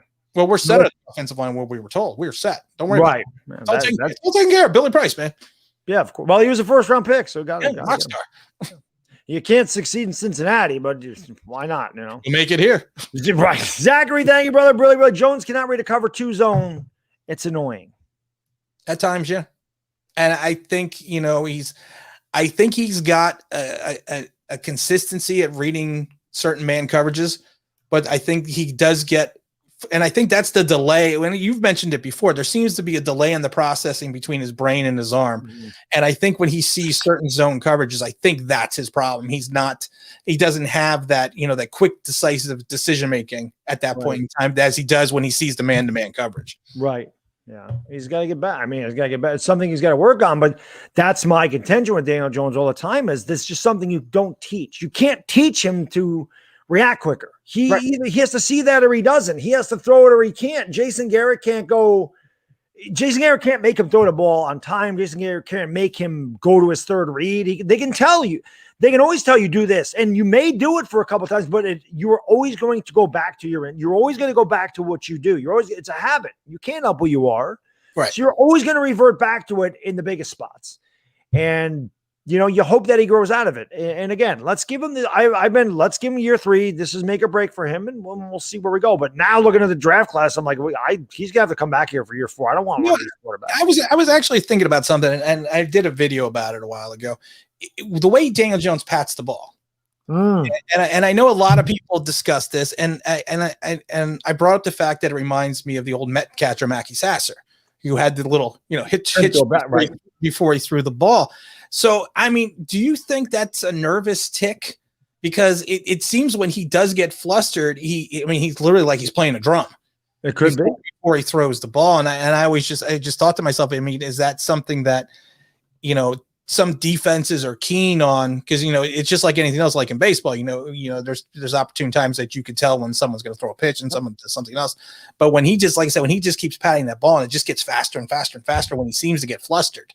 Right. And I always just wonder if that's a nervous tick or him just panicking a little bit in his own mind. Yeah. Abe, thank you so much. Really appreciate you. Eli wasn't good until year 4, made the playoffs before, but the D was really good. Yep. Played to DJ's strengths, throw the ball down the field. He led the league last year. He is good throwing the ball down the field. He's got a good deep ball. According to Pro Football Focus, his 13 throws were better than the other guys that threw 38, 40 passes. There you go. Well, see, the one thing I talk about with Jalen Hurts, I said they can't throw deep. He can't throw deep. And I told you, and you saw the first drive, how underthrown that ball was. Someone says, well, it's on his arm strength. Well, it doesn't matter if it's his arm strength. If you have no touch in that deep ball, he can't throw deep. He's got no accuracy deep. I saw this at Oklahoma. He can't throw deep. And if you can't throw deep in the end of it, wait till defenses adjust to that, like you saw them breaking on everything and starting to pick them the hell off. Yeah, it's going to happen. He can't throw deep. He doesn't have that. And I said on Twitter today, it sucks. Because as a person, I love Jalen Hurts. It's hard not to like him. He comes out, he's like, this is my fault. I got to do better. I'm like, I love that he takes accountability. He's a leader. He does have the it factor, but so did Tebow. So did Manziel. Don't make you good, but he does have that. So it's hard because he's an Eagle. And I loved him because he was an Oklahoma Sooner. And they always take the Cowboys and Eagles always draft from Oklahoma. It pisses me off. Can we draft from Oklahoma? We got Shepard. Can we get some? Can we get this? Wasn't Cedric Jones from Oklahoma? Yeah, well, let's not go there. I wasn't a Sooner fan back then. That doesn't count. That doesn't count. John, thank you, brother. Really. Giants' whole organization needs Stanton Magic. They do. Look at this name, Danny Slimes. You got to end up like Tannehill. He could, because again, that goes back to the pieces around him. You know, Daniel Jones in a different situation would be a better quarterback. Yeah. Would he be an elite quarterback? Don't know. Not, but he would be better. You know, Pimp, thank you, my man. Billy. What do you guys think about the Knicks this year? What do you think about the Knicks? I've talked about this, but what do you think about it? I'm a big Knicks fan. I should probably do some Knicks videos. I do them once in a while. I mean, I think I think bringing in Evan is going to help. I think he's going to open up for Randall. I think RJ getting another year under his belt and if he continues to show the progression of Mitchell Robinson can stay healthy. And if Kemba Walker can just be maybe 60% of what he's been, I mean, and Derrick Rose coming in. Like I said, my big thing last year was the fact I love when they signed Derrick Rose because I kept saying if they had a quality point guard, that they could do something. And then, of course, they get Rose, they go on a run. But like I said, I don't know if the combination of Rose and Walker is going to be healthy enough. Because they always have that potential to break down. But again, if we don't have someone to lead this team on the point, I don't know if we're going to be a 4 seed again or drop down to a 10 seed. But like I said, the point to me, like I said, the point guard to me is where we need to focus on. I thought they were going to. I know they drafted the kid, but I thought they would have gone higher in the draft and picked and tried to get a point guard to be that young guard that we have needed since Frazier. Well, no, Mark Jackson. Come on, Mark Jackson was true. Mark Jackson's the best point guard I've ever seen. Yeah, and Strickland was good for years, and we went over and got Derek Harper, Derek Harper, and who's the other one? Doc Rivers and Mo Cheeks. Yeah. I remember Charlie Ward, Chris Childs, Stephon Marbury. I always said Ewing played with a different point guard every year. Yeah, but for me, I said I felt like the Knicks moved laterally. Kemba Walker's an upgrade over Alfred Payton. Yeah. But to me, I think the Knicks overachieved, and I don't think anybody took them seriously, and now they're going to. But the biggest thing is I think the Bulls got a lot better. I think the Heat got a lot better. Everyone around got better. The Hawks are really good. The Bucks are defending champions. The Sixers are really good. The Celtics are going to be healthy. They're really good. The East is tough. So, I think if the Knicks make it, they squeak in. I don't think they're a 4 seed. I don't think they're a 4 seed this year, and I know a lot of people aren't going to like that. But right. But I think that's what we're here for. I worry. You know what? I just wish someone would like me once. Right. I'm so happy. But I worry about the Bulls, and I've said that so many times, even after the draft and after free agency. I mean, the way that I kind of wish the Knicks constructed that way via free agency. Yep. Same here. Farachi, thank you so much. Brilly. What kind of charlatan says he's going to fix your line? That doesn't fix your line. That's why I made the video about firing Gettleman, because he's a liar. He's a freaking liar. And again, I have given Gettleman the benefit of the doubt for a long time. And I was like, you know what? It's time for me to say, you know what? This guy it's been year 4 and this team's no better. And I'm looking at the cap space and I'm looking at the future and I'm like, no, he didn't do it. Especially the offensive line thing. It just makes me mad. He didn't. He's had 6 first-round picks. He took 1 lineman, and he actually looks like he's pretty good. Yeah. So what the hell didn't we take more of him for? Come on, man. You picked 1 and he looked good. What do you want? 5 more? You need 4 more? Yeah, at least 1. Can we get 1 more? At least 1. Janice, my lady, Alabama Janice. Thank you so much, my lady. She's Alabama Janice here, back from my stay in California. It's great to be talking Giants again. I still hold out hope that DJ has the support of the O-line, so he has time to think past his brain farts. Yeah, I don't know. That's the thing. I don't think things process fast enough for Daniel Jones. I don't know if it's the speed of the NFL. Again, maybe because again, it's first year I didn't see it, so maybe it is Joe Judge and Jace Garrett. Don't make a mistake. Don't make a mistake. And inevitably, when you're thinking about, I can't make a mistake, you make one. So maybe that has something to do with it. I never really thought about it till tonight. Maybe that is something to do with why he's slower processing things. I know he didn't really read the defense well. I know he's always been a first-read quarterback. But at least he was a first-read quarterback. He had confidence in throwing to the first read. Now it's like that's the thing. Just throw it. I mean, and to your point, man, we've said it before. Maybe it is the fact that he just doesn't want to make the mistake. But football's like life. If you don't take the shot, you're never going to succeed. And if you make a mistake, you got to just pick yourself up and go do it again. Right. Everybody makes mistakes. Nobody's perfect. You learn from them. What's that? It's except for me. Yeah, I always say I made one mistake in life. I thought nobody was perfect, and I found out I was. I looked in the mirror. That's right. Marco, thank you, brother. Really. What are the chances DJ trade? Nah, the Giants aren't going to trade Deion Jones. They won't trade him. That I do know. That's not going to happen. Suabe, thank you, my man. Appreciate you. Really consider we've been bad. We have to start the rebuild, and we're in position for a top 2 pick. Would you guys have the temptation to tank? Shout out to Manning Monday, his 3rd best show after Chris and the Bad Dog. Thank you. Appreciate that. No, I never want to tank. No. I can't root for a tank, but if we're really bad, like when we beat Washington and lost Chase Young, if we would have lost that game, I wouldn't have been upset about it, but I can't root against us. Like I don't have that in me. I can't do it. I just don't. I always want to win no matter what. And then hindsight, going back, I'm like, damn it, I wish we lost. But in the middle of it, I can't do it. Well, the good news is I don't think we're good enough to tank. I think we're just going to be bad either way. Right. I was going to say, much like the Knicks were for many years, I always said the Knicks start the season in tank mode. Maybe that's where the Giants are. They go into the season in tank mode. It's been awful, man. Behind the Fiends, thank you, Brilly. I hear Kellerman on ESPN saying how bad we wanted Herbert. I think Herbert's better than DJ. I agree with that. Yes. But in this system, wouldn't he struggle also? He wouldn't be maybe not as good as he is in Los Angeles, but you got to remember, talent does have something to do with being really good. And Justin Herbert's talent level is better than Daniel Jones. It just is. Oh, you even see it when he threw the interception against Washington. I mean, he just came right back. Yep. Yeah. I bring this up a lot. The 86 Giants, for half the season, maybe a little more, the offense sucked. Outside of Joe Morris and Mark Gavar, the offense is terrible. Sims was not good. Sims threw more interceptions than touchdowns that year. They were really bad. Yeah. But I always go back to the 86 America's game. I mean, this is what I have as a Giants fan now. I was going back and watching the America's games and highlights of 86. But I always remember before Minnesota, that Sims says in the America's game, Bill Parcells came out and said to him, Sims, take some chances. Yep. I don't care if you throw 4 interceptions. And Sims says, can you imagine today a coach saying that? He gets down and genuflects and says, oh, don't have a turnover and all that stuff. And he said once he had that confidence from his head coach, he came out and the offense got on fire. Now, granted, the 4th and 17 to Bobby Johnson was certainly a huge play, but Sims took 300 yards, and the offense all of a sudden took off. It took off after that, and they got red hot, and they steamrolled everybody going to the Super Bowl and winning it. So I wish that Joe Judge would come out and say to Daniel Jones the same thing. I don't care. I don't care if you throw 4 interceptions. Just throw the ball. Have confidence. If you make a mistake, so what? Come back and get them next time. Yeah. But I feel like they don't. I feel like it is.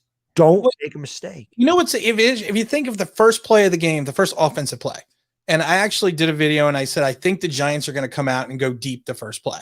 The first play, they looked deep. He dropped back. He looked downfield. but then he checked it down. Yep. And it's like, and to your point, just, and just take the shot. You can't make the shot if you don't take the shot. Yep. I agree. Prince, thank you, my man. Brilly says Evan Ingram's woman scared to get pregnant. He might the baby. Here we go. Herbert is overrated. In golf? I don't know how he's overrated. If you watched Herbert play, I don't think you would say he's overrated. Nobody's saying that he's Tom Brady or Aaron Rodgers, but he's damn good. Nobody's saying he's Mahomes or Josh Allen. For a second-year quarterback. He's freaking good. The season he had, I mean, I thought there would be a drop-off, and I mean, after 3 games, and I know, again, it's only 3 games, but I don't see a drop-off. What I saw, there was one play last year against New Orleans where he ran out to the right, got away from the pressure, stopped on a dime, and freaking threw a rifle to the back of the end zone. And I watched that and I go, Daniel Jones can't do that. Yeah. I actually remember that play. Yeah.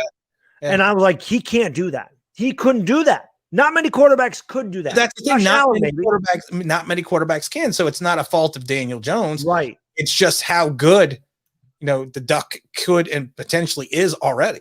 Right. So that's what I mean by I don't think he's overrated. I think he's got a hell of a skill set. And I don't think anybody's putting him in the Hall of Fame yet, but he can play. Not yet. He can play. Right. He may end up there. He's got Hall of Fame talent. He's really good. I mean, there's no doubt. This is why Giants fans wanted him in 2019. Thinking he was going to come out in the draft. Obviously, he didn't. Caleb, thank you, brother. Really, DJ has to work now that I met him. He lives near me. Yes, I saw your picture on Instagram. Him and his roommate actually met Daniel Jones. Oh, wow. And he said, Daniel Jones said they're going to turn it around. And I said, I hope that he was not giving you a Joe Judge and not telling you the truth. Oh, thou shalt not question. Joe Judge. Mike, thank you, brother. Really. Could you see Peppers playing more linebacker? That's a good question. He plays, but last year, and I should rephrase this, last year he played like something like 68% of his plays in the box. So he's technically already playing linebacker. He's not really playing as much as he did last year, but he's technically already playing linebacker. Same thing with Logan Ryan. They're using more Xavier McKinney into coverage. To me, he's always been the quasi linebacker. Dave Marine veteran says, I'm looking forward to going to the Lakers game. That's against Charlotte. I remember it works out perfect because they play late at night on Sunday. So I can do the Giants game and then do there you go. That game. So I'll look for you there, Dave, with the big sign that says subscribe to Bad Dog. No, just subscribe to Laker Dog. What you needed to do, David, is go to the game. Was it in Los Angeles? It's in Charlotte. I forget. If it's in Los Angeles, will you talk to Jeannie Buss and have her send me some tickets? I asked my wife, I said, would you go? She said yes. So let's get Jeannie Buss on the phone and let's get some tickets for Laker Dog. It's nothing. It's a drop in a bucket there. She don't care.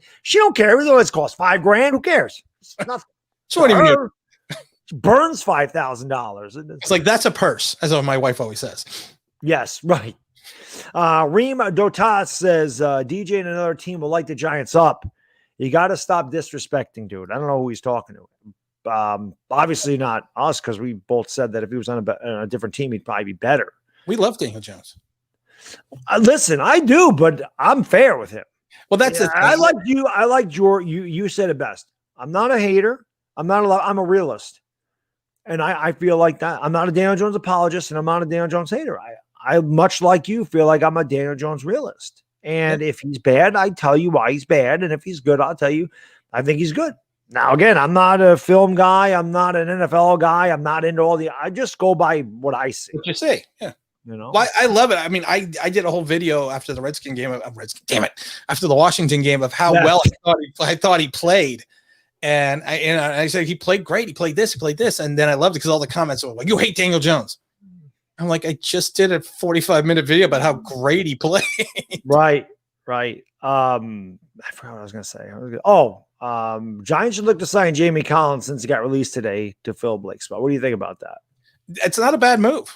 I mean, but again, he's not going to take a veteran minimum contract. Right.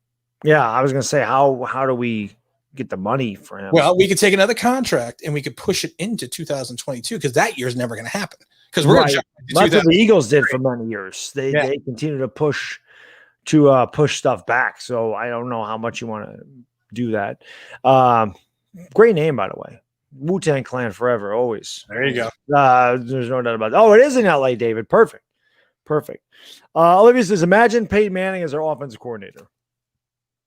I don't think the Mannings will ever get into coaching. I don't think so either. I don't think they have it in them. I think they're players, and sometimes players are just that. They're just players. And I think they're both family men, and it's Peyton Manning. Is his son or his Arch, right? Or is that his nephew? Yeah, it's his son. So he's probably interested in his son, and I don't know. Scott says, I remember Jeannie Buss's Playboy. Oh, yeah, Jeannie Buss is pretty good looking for that was a couple of years back, but yeah, I don't even know that. But Bill also says, it'll be like Darnold, bear with us, go with no team, because Darnold had no opportunity to succeed, and that's kind of like, again, Daniel Jones with better talent would be better. I think you could say that about any quarterback. Pat Mahomes here would not be Pat Mahomes. Would not be the same. The guy. I mean, it's just right. You can't. Each situation is different, and we've said that a million times. It's different where you're at and who your coaches are and who your talent is. Okay, so he's Cooper's son. Arch is Cooper's son. Okay. They all know this. Because they're all ready for Arch to be a giant at 20. I know. I keep seeing that. They have done extensive research on Arch. They're ready. I was like, can we at least let him register for college? Right. We don't even know where he's going. Oh, that's right. He hasn't. I think they were trolling and they said West Virginia jokingly. Or something. I think he had a Georgia hat on the other day. Yeah. He better not go to Georgia because Kirby Smart will bench him for 4 years. Kirby Smart wants to play listen, I watch Uncle Lou all the time. He's a big Georgia fan. He freaking hates Stetson Bennett. And he's like, why? And then I forgot who the other guy is, comes out. I think it is Stetson Bennett. He's like, why is he in the game? Why don't we see Carson back? And he's like, of course we had Justin Fields. Let's not play him. No, we won't do that. Let's play Fromm the whole time. So, yeah, I don't think Arch is going to go to – I wonder where he will go. If it will be Ole Miss, Tennessee, or if it'll be someplace. He really should go to Oklahoma.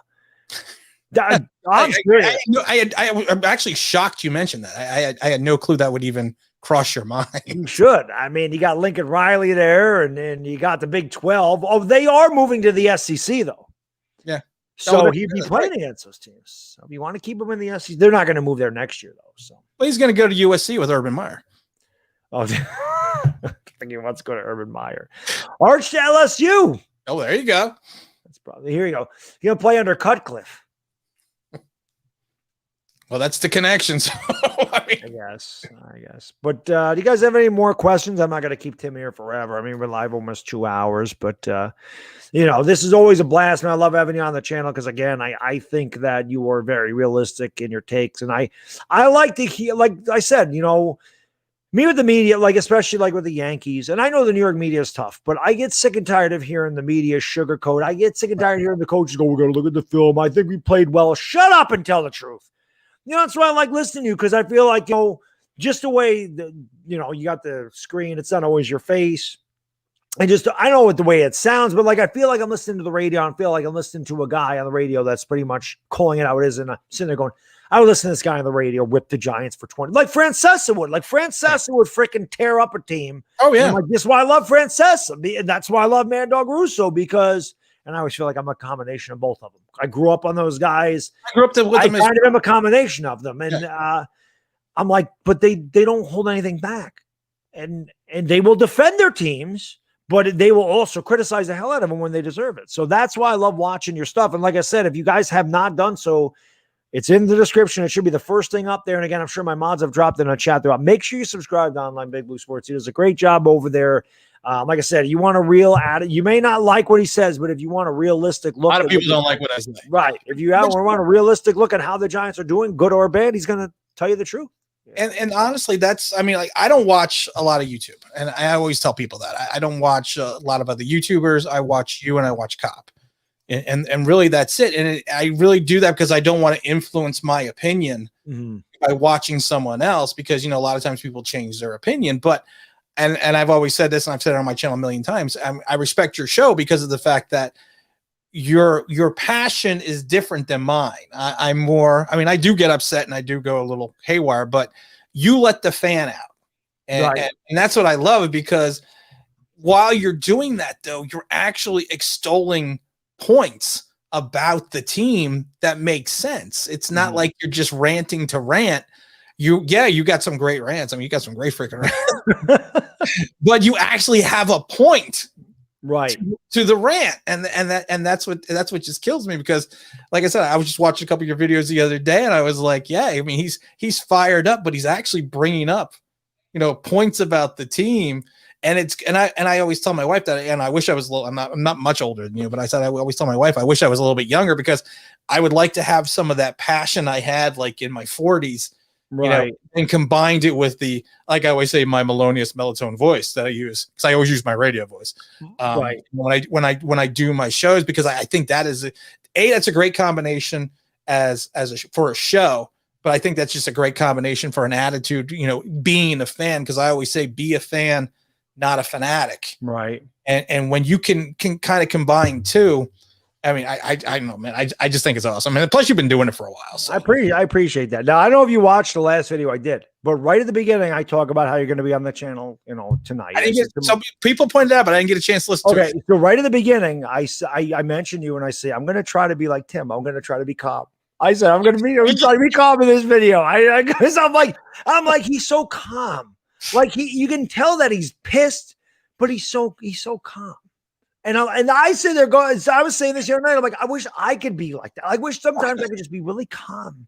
And I try, and then I just whoop, there it goes. Like I can't help it, but I think that's I think it's fun. I always say my rants are part of my charm. And again, I don't rant to rant. Like it's funny. They've become such a part of who I am on YouTube. Like if something bad happens and I put something on Twitter, like if the Yankees, whatever, like, can you make a video? Can you write Red Dog? I want a rant video. I'm like, listen, guys, if I ranted all the time, they would suck. Well, that's the thing. It's not just about and that's what I love about it. You're not just ranting to rant. You're not just ranting because someone's saying to you, make a video. You're ranting because you have, like I said, you have the passion, but you have the knowledge for the passion.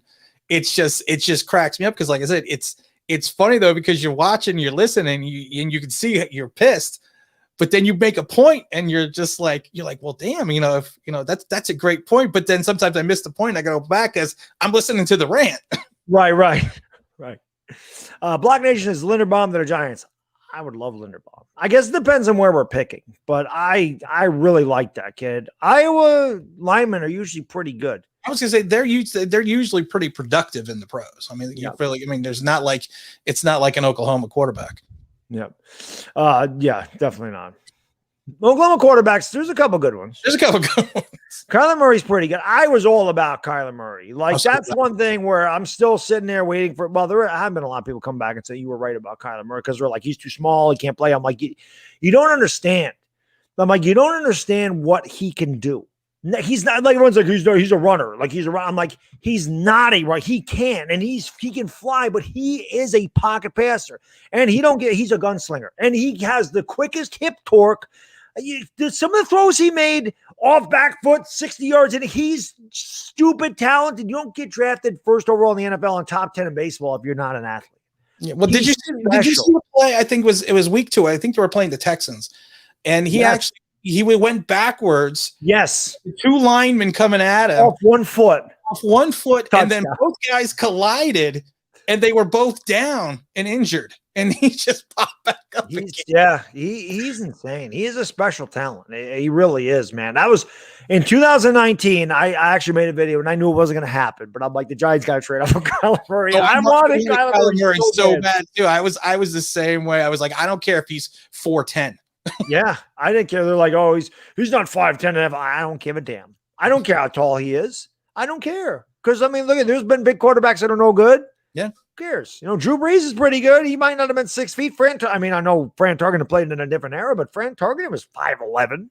Dan McGuire was what, 6'7"? Right. So they don't always. How big was Jamarcus Russell? 6'6"? 6'6". What does that mean? Ryan Leaf, how tall is Ryan? 6'5"? Who cares? Yeah, it doesn't mean anything. Talent wins. Tutto, grazie. He says, salute paisano. Kevin, Tim dropped by your office to pay our proper respects. And for all the Giants fans around the world, Paintbrush to Eagle fans. They got paintbrushed last night, Tuto. If there's one guy on YouTube that, hey, maybe not even on YouTube, like in the world, and Tuto's from Italy. Oh yeah, and he's always around. If there's one guy that hates the Eagles more than me, if that was even possible, it's him. It's him. And he's a big boy. I don't know if he ever told you. He plays rugby. Rugby. Oh no, they had the whole rugby team on my stream on I think it was Sunday night. They were all listening. I enjoy hearing. Actually, do enjoy hearing the rugby stories. He says he's 6'4", 245, 9% body fat. I said, can you play for the Giants? Right? That's what I always. That's a big dude. That's a big dude. That's why nobody messes with him, man. Team in log, come on over. We'll get you a visa or green card or whatever you need. Yeah, whatever you need. He's coming to he said he's going to the link the day after Christmas. He said, "Hey, messing with me." I said, "Well, no, it doesn't sound like I wouldn't mess with you." That's why I'm like, I'm glad he's on our side. Yeah. G New York, thank you, brother. Really. Bad ugly fired Garrett. Who do you think would come in? By the way, love what you do. I appreciate that, man. I honestly don't know.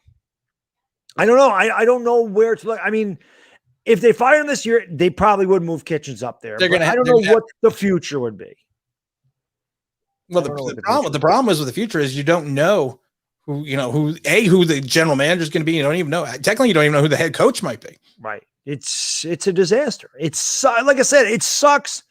And I mentioned it the other night. It just sucks that I have to have Tim on and we're talking about freaking 2022. It's September, for crying out loud. It's September 28th. There we are. Hell, what are we going to do? It could be worse. It could have been in August. Right. Next year it might be that. Because I'm telling you, when Gettleman took over and we got Daniel Jones in 2019, this was the year I was looking at to be good. This is the year I'm saying 2021, we're competing. Daniel Jones being in the league 3 years, got Saquon Barkley. We're going to build the offensive line. We're going to get talent in here. We're going to be good. No.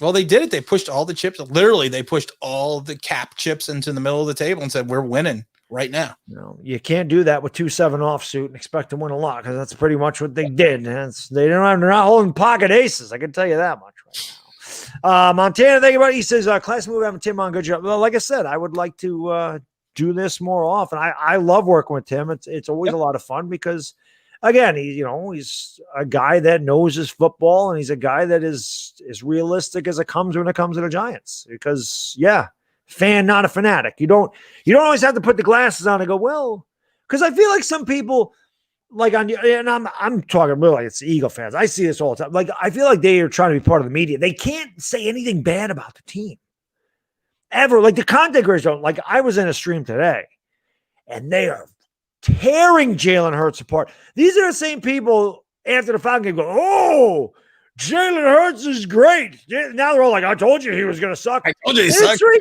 games. Yeah. But no, he's not going to be good. I've been saying that for 2 years. And again, it's. Well, do you think he's going to be average? I mean, do you think there's any opportunity for him to be any type of a quarterback? I think he's a good gadget quarterback. I think he'd be a really solid backup. I think that I think the first game that they played, number one, he should not be dropping back 60 times against Dallas. Yeah, no. That's wrong. That's not what Jalen Hurts is. Jalen Hurts can be a very good game manager, and he can use his legs. That's what Tannehill. Ryan Tannehill, some people want to say Daniel Jones. He'd be that, although I think Daniel Jones' skill set's better than Jalen Hurts by a lot. I do too, yeah. But I think that's what Hurts could be. A shorter pad, definitely can't extend the field. He's not going to be able to do that, and that's what's going to be tough for him because defenses are going to crack down. They're going to start playing much tighter coverage, and he's not going to have all those checkdowns. But I think they could utilize his legs, and I think that they could do some things with him, but I don't think he's a drop back and throw it 40 times. He's not that guy. He wasn't that guy at Alabama. He wasn't at Alabama, and he transferred to Oklahoma to prove he could throw the ball. He was already graduated. He went to Oklahoma to get drafted. And a lot of people forget about that. Yeah, and every time he would pass the ball, I'm like, why ain't he running? I never did that with Kyler Murray. I didn't care what Kyler Murray did, and I didn't care what Baker Mayfield did. If he could run, he could. I never like, why isn't he doing this? But it hurts. I'm like, stop passing, run. They can't stop you when you're running. Just run the ball. And that's what he does with the Eagles. He can run it, he can check it down, but I don't think he's going to be very good. I just don't think he has it. It's not that I do. He's a great kid, and it sucks that he's on Philadelphia because any other team, if he was not in this division, I'd be rooting my ass off for Jalen Hurts to succeed. But I don't think he's got the skill. I don't think he has the talent to succeed in the NFL. I just don't. But listen, guys, we're gonna get out of here. Tim, again, I really appreciate you taking time out of your day, your night to come on and hang out with me and discuss 2022 with the Giants. I appreciate it very much. It will be 2024. I know, right? Yeah, the next stream we'll be talking about 2024. Again, guys, if you haven't done so, please make sure you go into the description and make sure you subscribe to Tim Online Big Blue Sports. Trust me, you will not regret it, man. I say this about Uncle Lou, and I say it about, a few content creators, but I'm not a guy that's just going to go around and give empty compliments, man. If I'm complimenting you, it's because I think you're good. I would not recommend somebody that, I was like, oh, I'm just going to recommend him because he stinks. This guy doesn't stink. This guy is good at what he does. So make sure you give him, subscribe to him. And trust me, you will like the content. If you like him on here, he's the same guy that he's going to be on his channel. I'm no different. No, he's no different. He's no different. Sacred, thank you, brother. Brilly. Would DJ be doing if they kept Shermer as head coach? Probably. But would the Giants be winning? Probably not. Because we'd still have the same GM. We'd still have the same problems. So it's not. I mean, I love the people that are like, well, Shermer should come back as the offensive coordinator. Yeah. I mean, he did such a great job as the head coach. You might as well come back as the OC. He's not going to do that. He wouldn't be like, oh, you fired me? Yeah, let me come back. Let me come back. You gave me 2 years. Let me come back to that organization. One thing, real quick, I don't want to keep you here, but I mentioned this the other night, okay?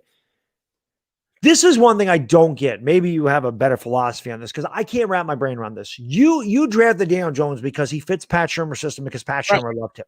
So why, if you knew if you had a bad year in 2019, you were going to fire Shermer, why did you draft Daniel Jones? I can't figure that out. You gave Pat Shermer a rookie quarterback and you had a bad year, and then you fired him immediately. You never gave him a chance to work with Daniel Jones, and then you forced Daniel Jones on the next coaching regime that may not have wanted him. So I can't figure out why they picked him 6th overall for Shermer and then said, to hell with you, Shermer. I actually I thought about that a couple of weeks ago because it was the whole Pat Shermer, and in Denver and everything coming back. And it reminds me of going back to the Knicks. You take Frank Ntilikina, because the fact that he was gonna run the triangle, he was gonna do that. He ran the Bermuda triangle. I think he's in Bermuda right now. Yeah. And it was kind of the philosophy of the same thing. You were building around Shermer's offense. Well, again, it wasn't, he was not the OC, but they were building around his offensive philosophy. Mm-hmm. And then you change philosophy. So yeah, you would assume the quarterback was going to regress. We didn't think it was going to be like this, but again, I think it was another giant Gettleman move where they thought, and I always say this, sometimes I think Gettleman and Mara always think that they're the smartest guys in the room. But the problem is when you think you're the smartest guys in the room, you're more likely you're not. And they think that they can just fit, the square peg into the round hole and everything's going to be fine. The fans aren't going to notice. This is 2011, it's 2007. It's, it's 86, we're just going to roll on. And I think that's been the general issue and philosophy for this team the last 10 years that we will make it work. We don't need to draft linebackers because we have, we have these guys. We don't need offensive linemen because we have these guys. We don't need this because we already know we have this. When in actuality, the smartest guys in the room have nothing. Right. I mean, that's what I did a video about Mike Lombardi ripping these guys and said they overvalue their talent. And I think they do overvalue their talent. I don't think their talent's as good as they think it is. And this is why they struggle. Yeah. Because like you said, they believed in Lemieux and Matt Parrott. And I mean, so they said, oh, we don't need Rashawn Slater. We don't need anybody. This is why we're in the situation we're in. I mean, it's the same thing Reese did at the end of his tenure. Bad contracts, bad drafts. You suck when that happens. But how do you think, I mean, I know we're trying to wrap up. How do you think you break the cycle though? I mean, as like somebody mentioned, like a lot of guys mentioned, I think you, like you said, you flush everything out and you got to bring in a young, innovative coaching staff and GM. You got to bring guys that think about 21st century football. It has to happen. John Mara needs to just say, okay, come in here. I'm going to give you full reign. You hire your coaching staff, you hire your, whatever, and you have full control of the draft. You take the players you want. And I think that we need a guy that has that aggressive philosophy and, whatever we need, whatever the analytical department is the Giants use, they got to change everything. They got to fix something. This stuff does not work. So that's really the only way I think we can change it is by doing something complete. I like Joe Judge because I'm like, that's out of the box.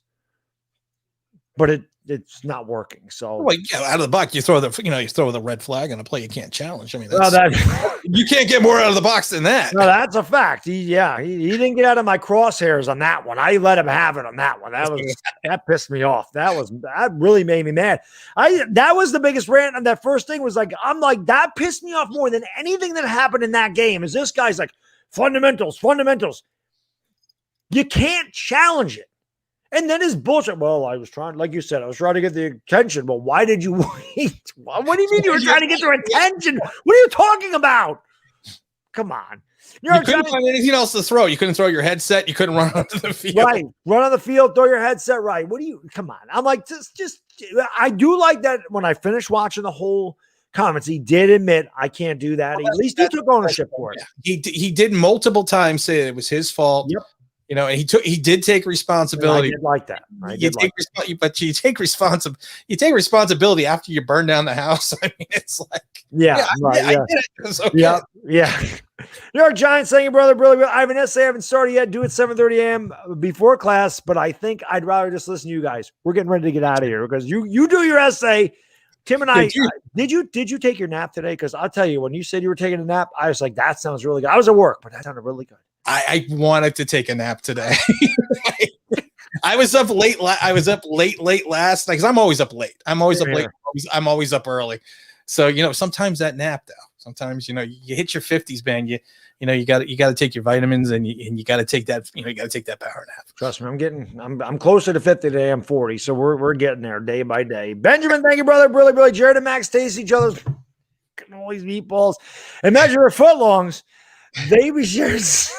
Why does Max have so many dudes on his IG page? I don't know. I love Benjamin. Benjamin, if it wasn't for Benjamin, I probably really would have lost my mind. He brings the levity. The thing's just completely out of left field. Have nothing to do with anything, and it just cracks me up. But again, guys, one last time, make sure you subscribe to Online Big Blue Sports. Link is in the description. Thank you so much for everything you guys do for me and my channel. You're the best subscribers and supporters on YouTube. Giants fans are built different. We deal with a lot of shit all the time, and yet look at the support in here. We had almost 600 people in there most of the night. You guys and girls are the best. Really appreciate you. Enjoy the rest. Well, I guess there's not much left, but enjoy your Wednesday. I'll probably have a video up tomorrow. Hopefully you'll check it out. And like I said, make sure you subscribe to Online Big Blue Sports. Check out his video tomorrow. You will not be disappointed. For Tim and Online Big Blue Sports, the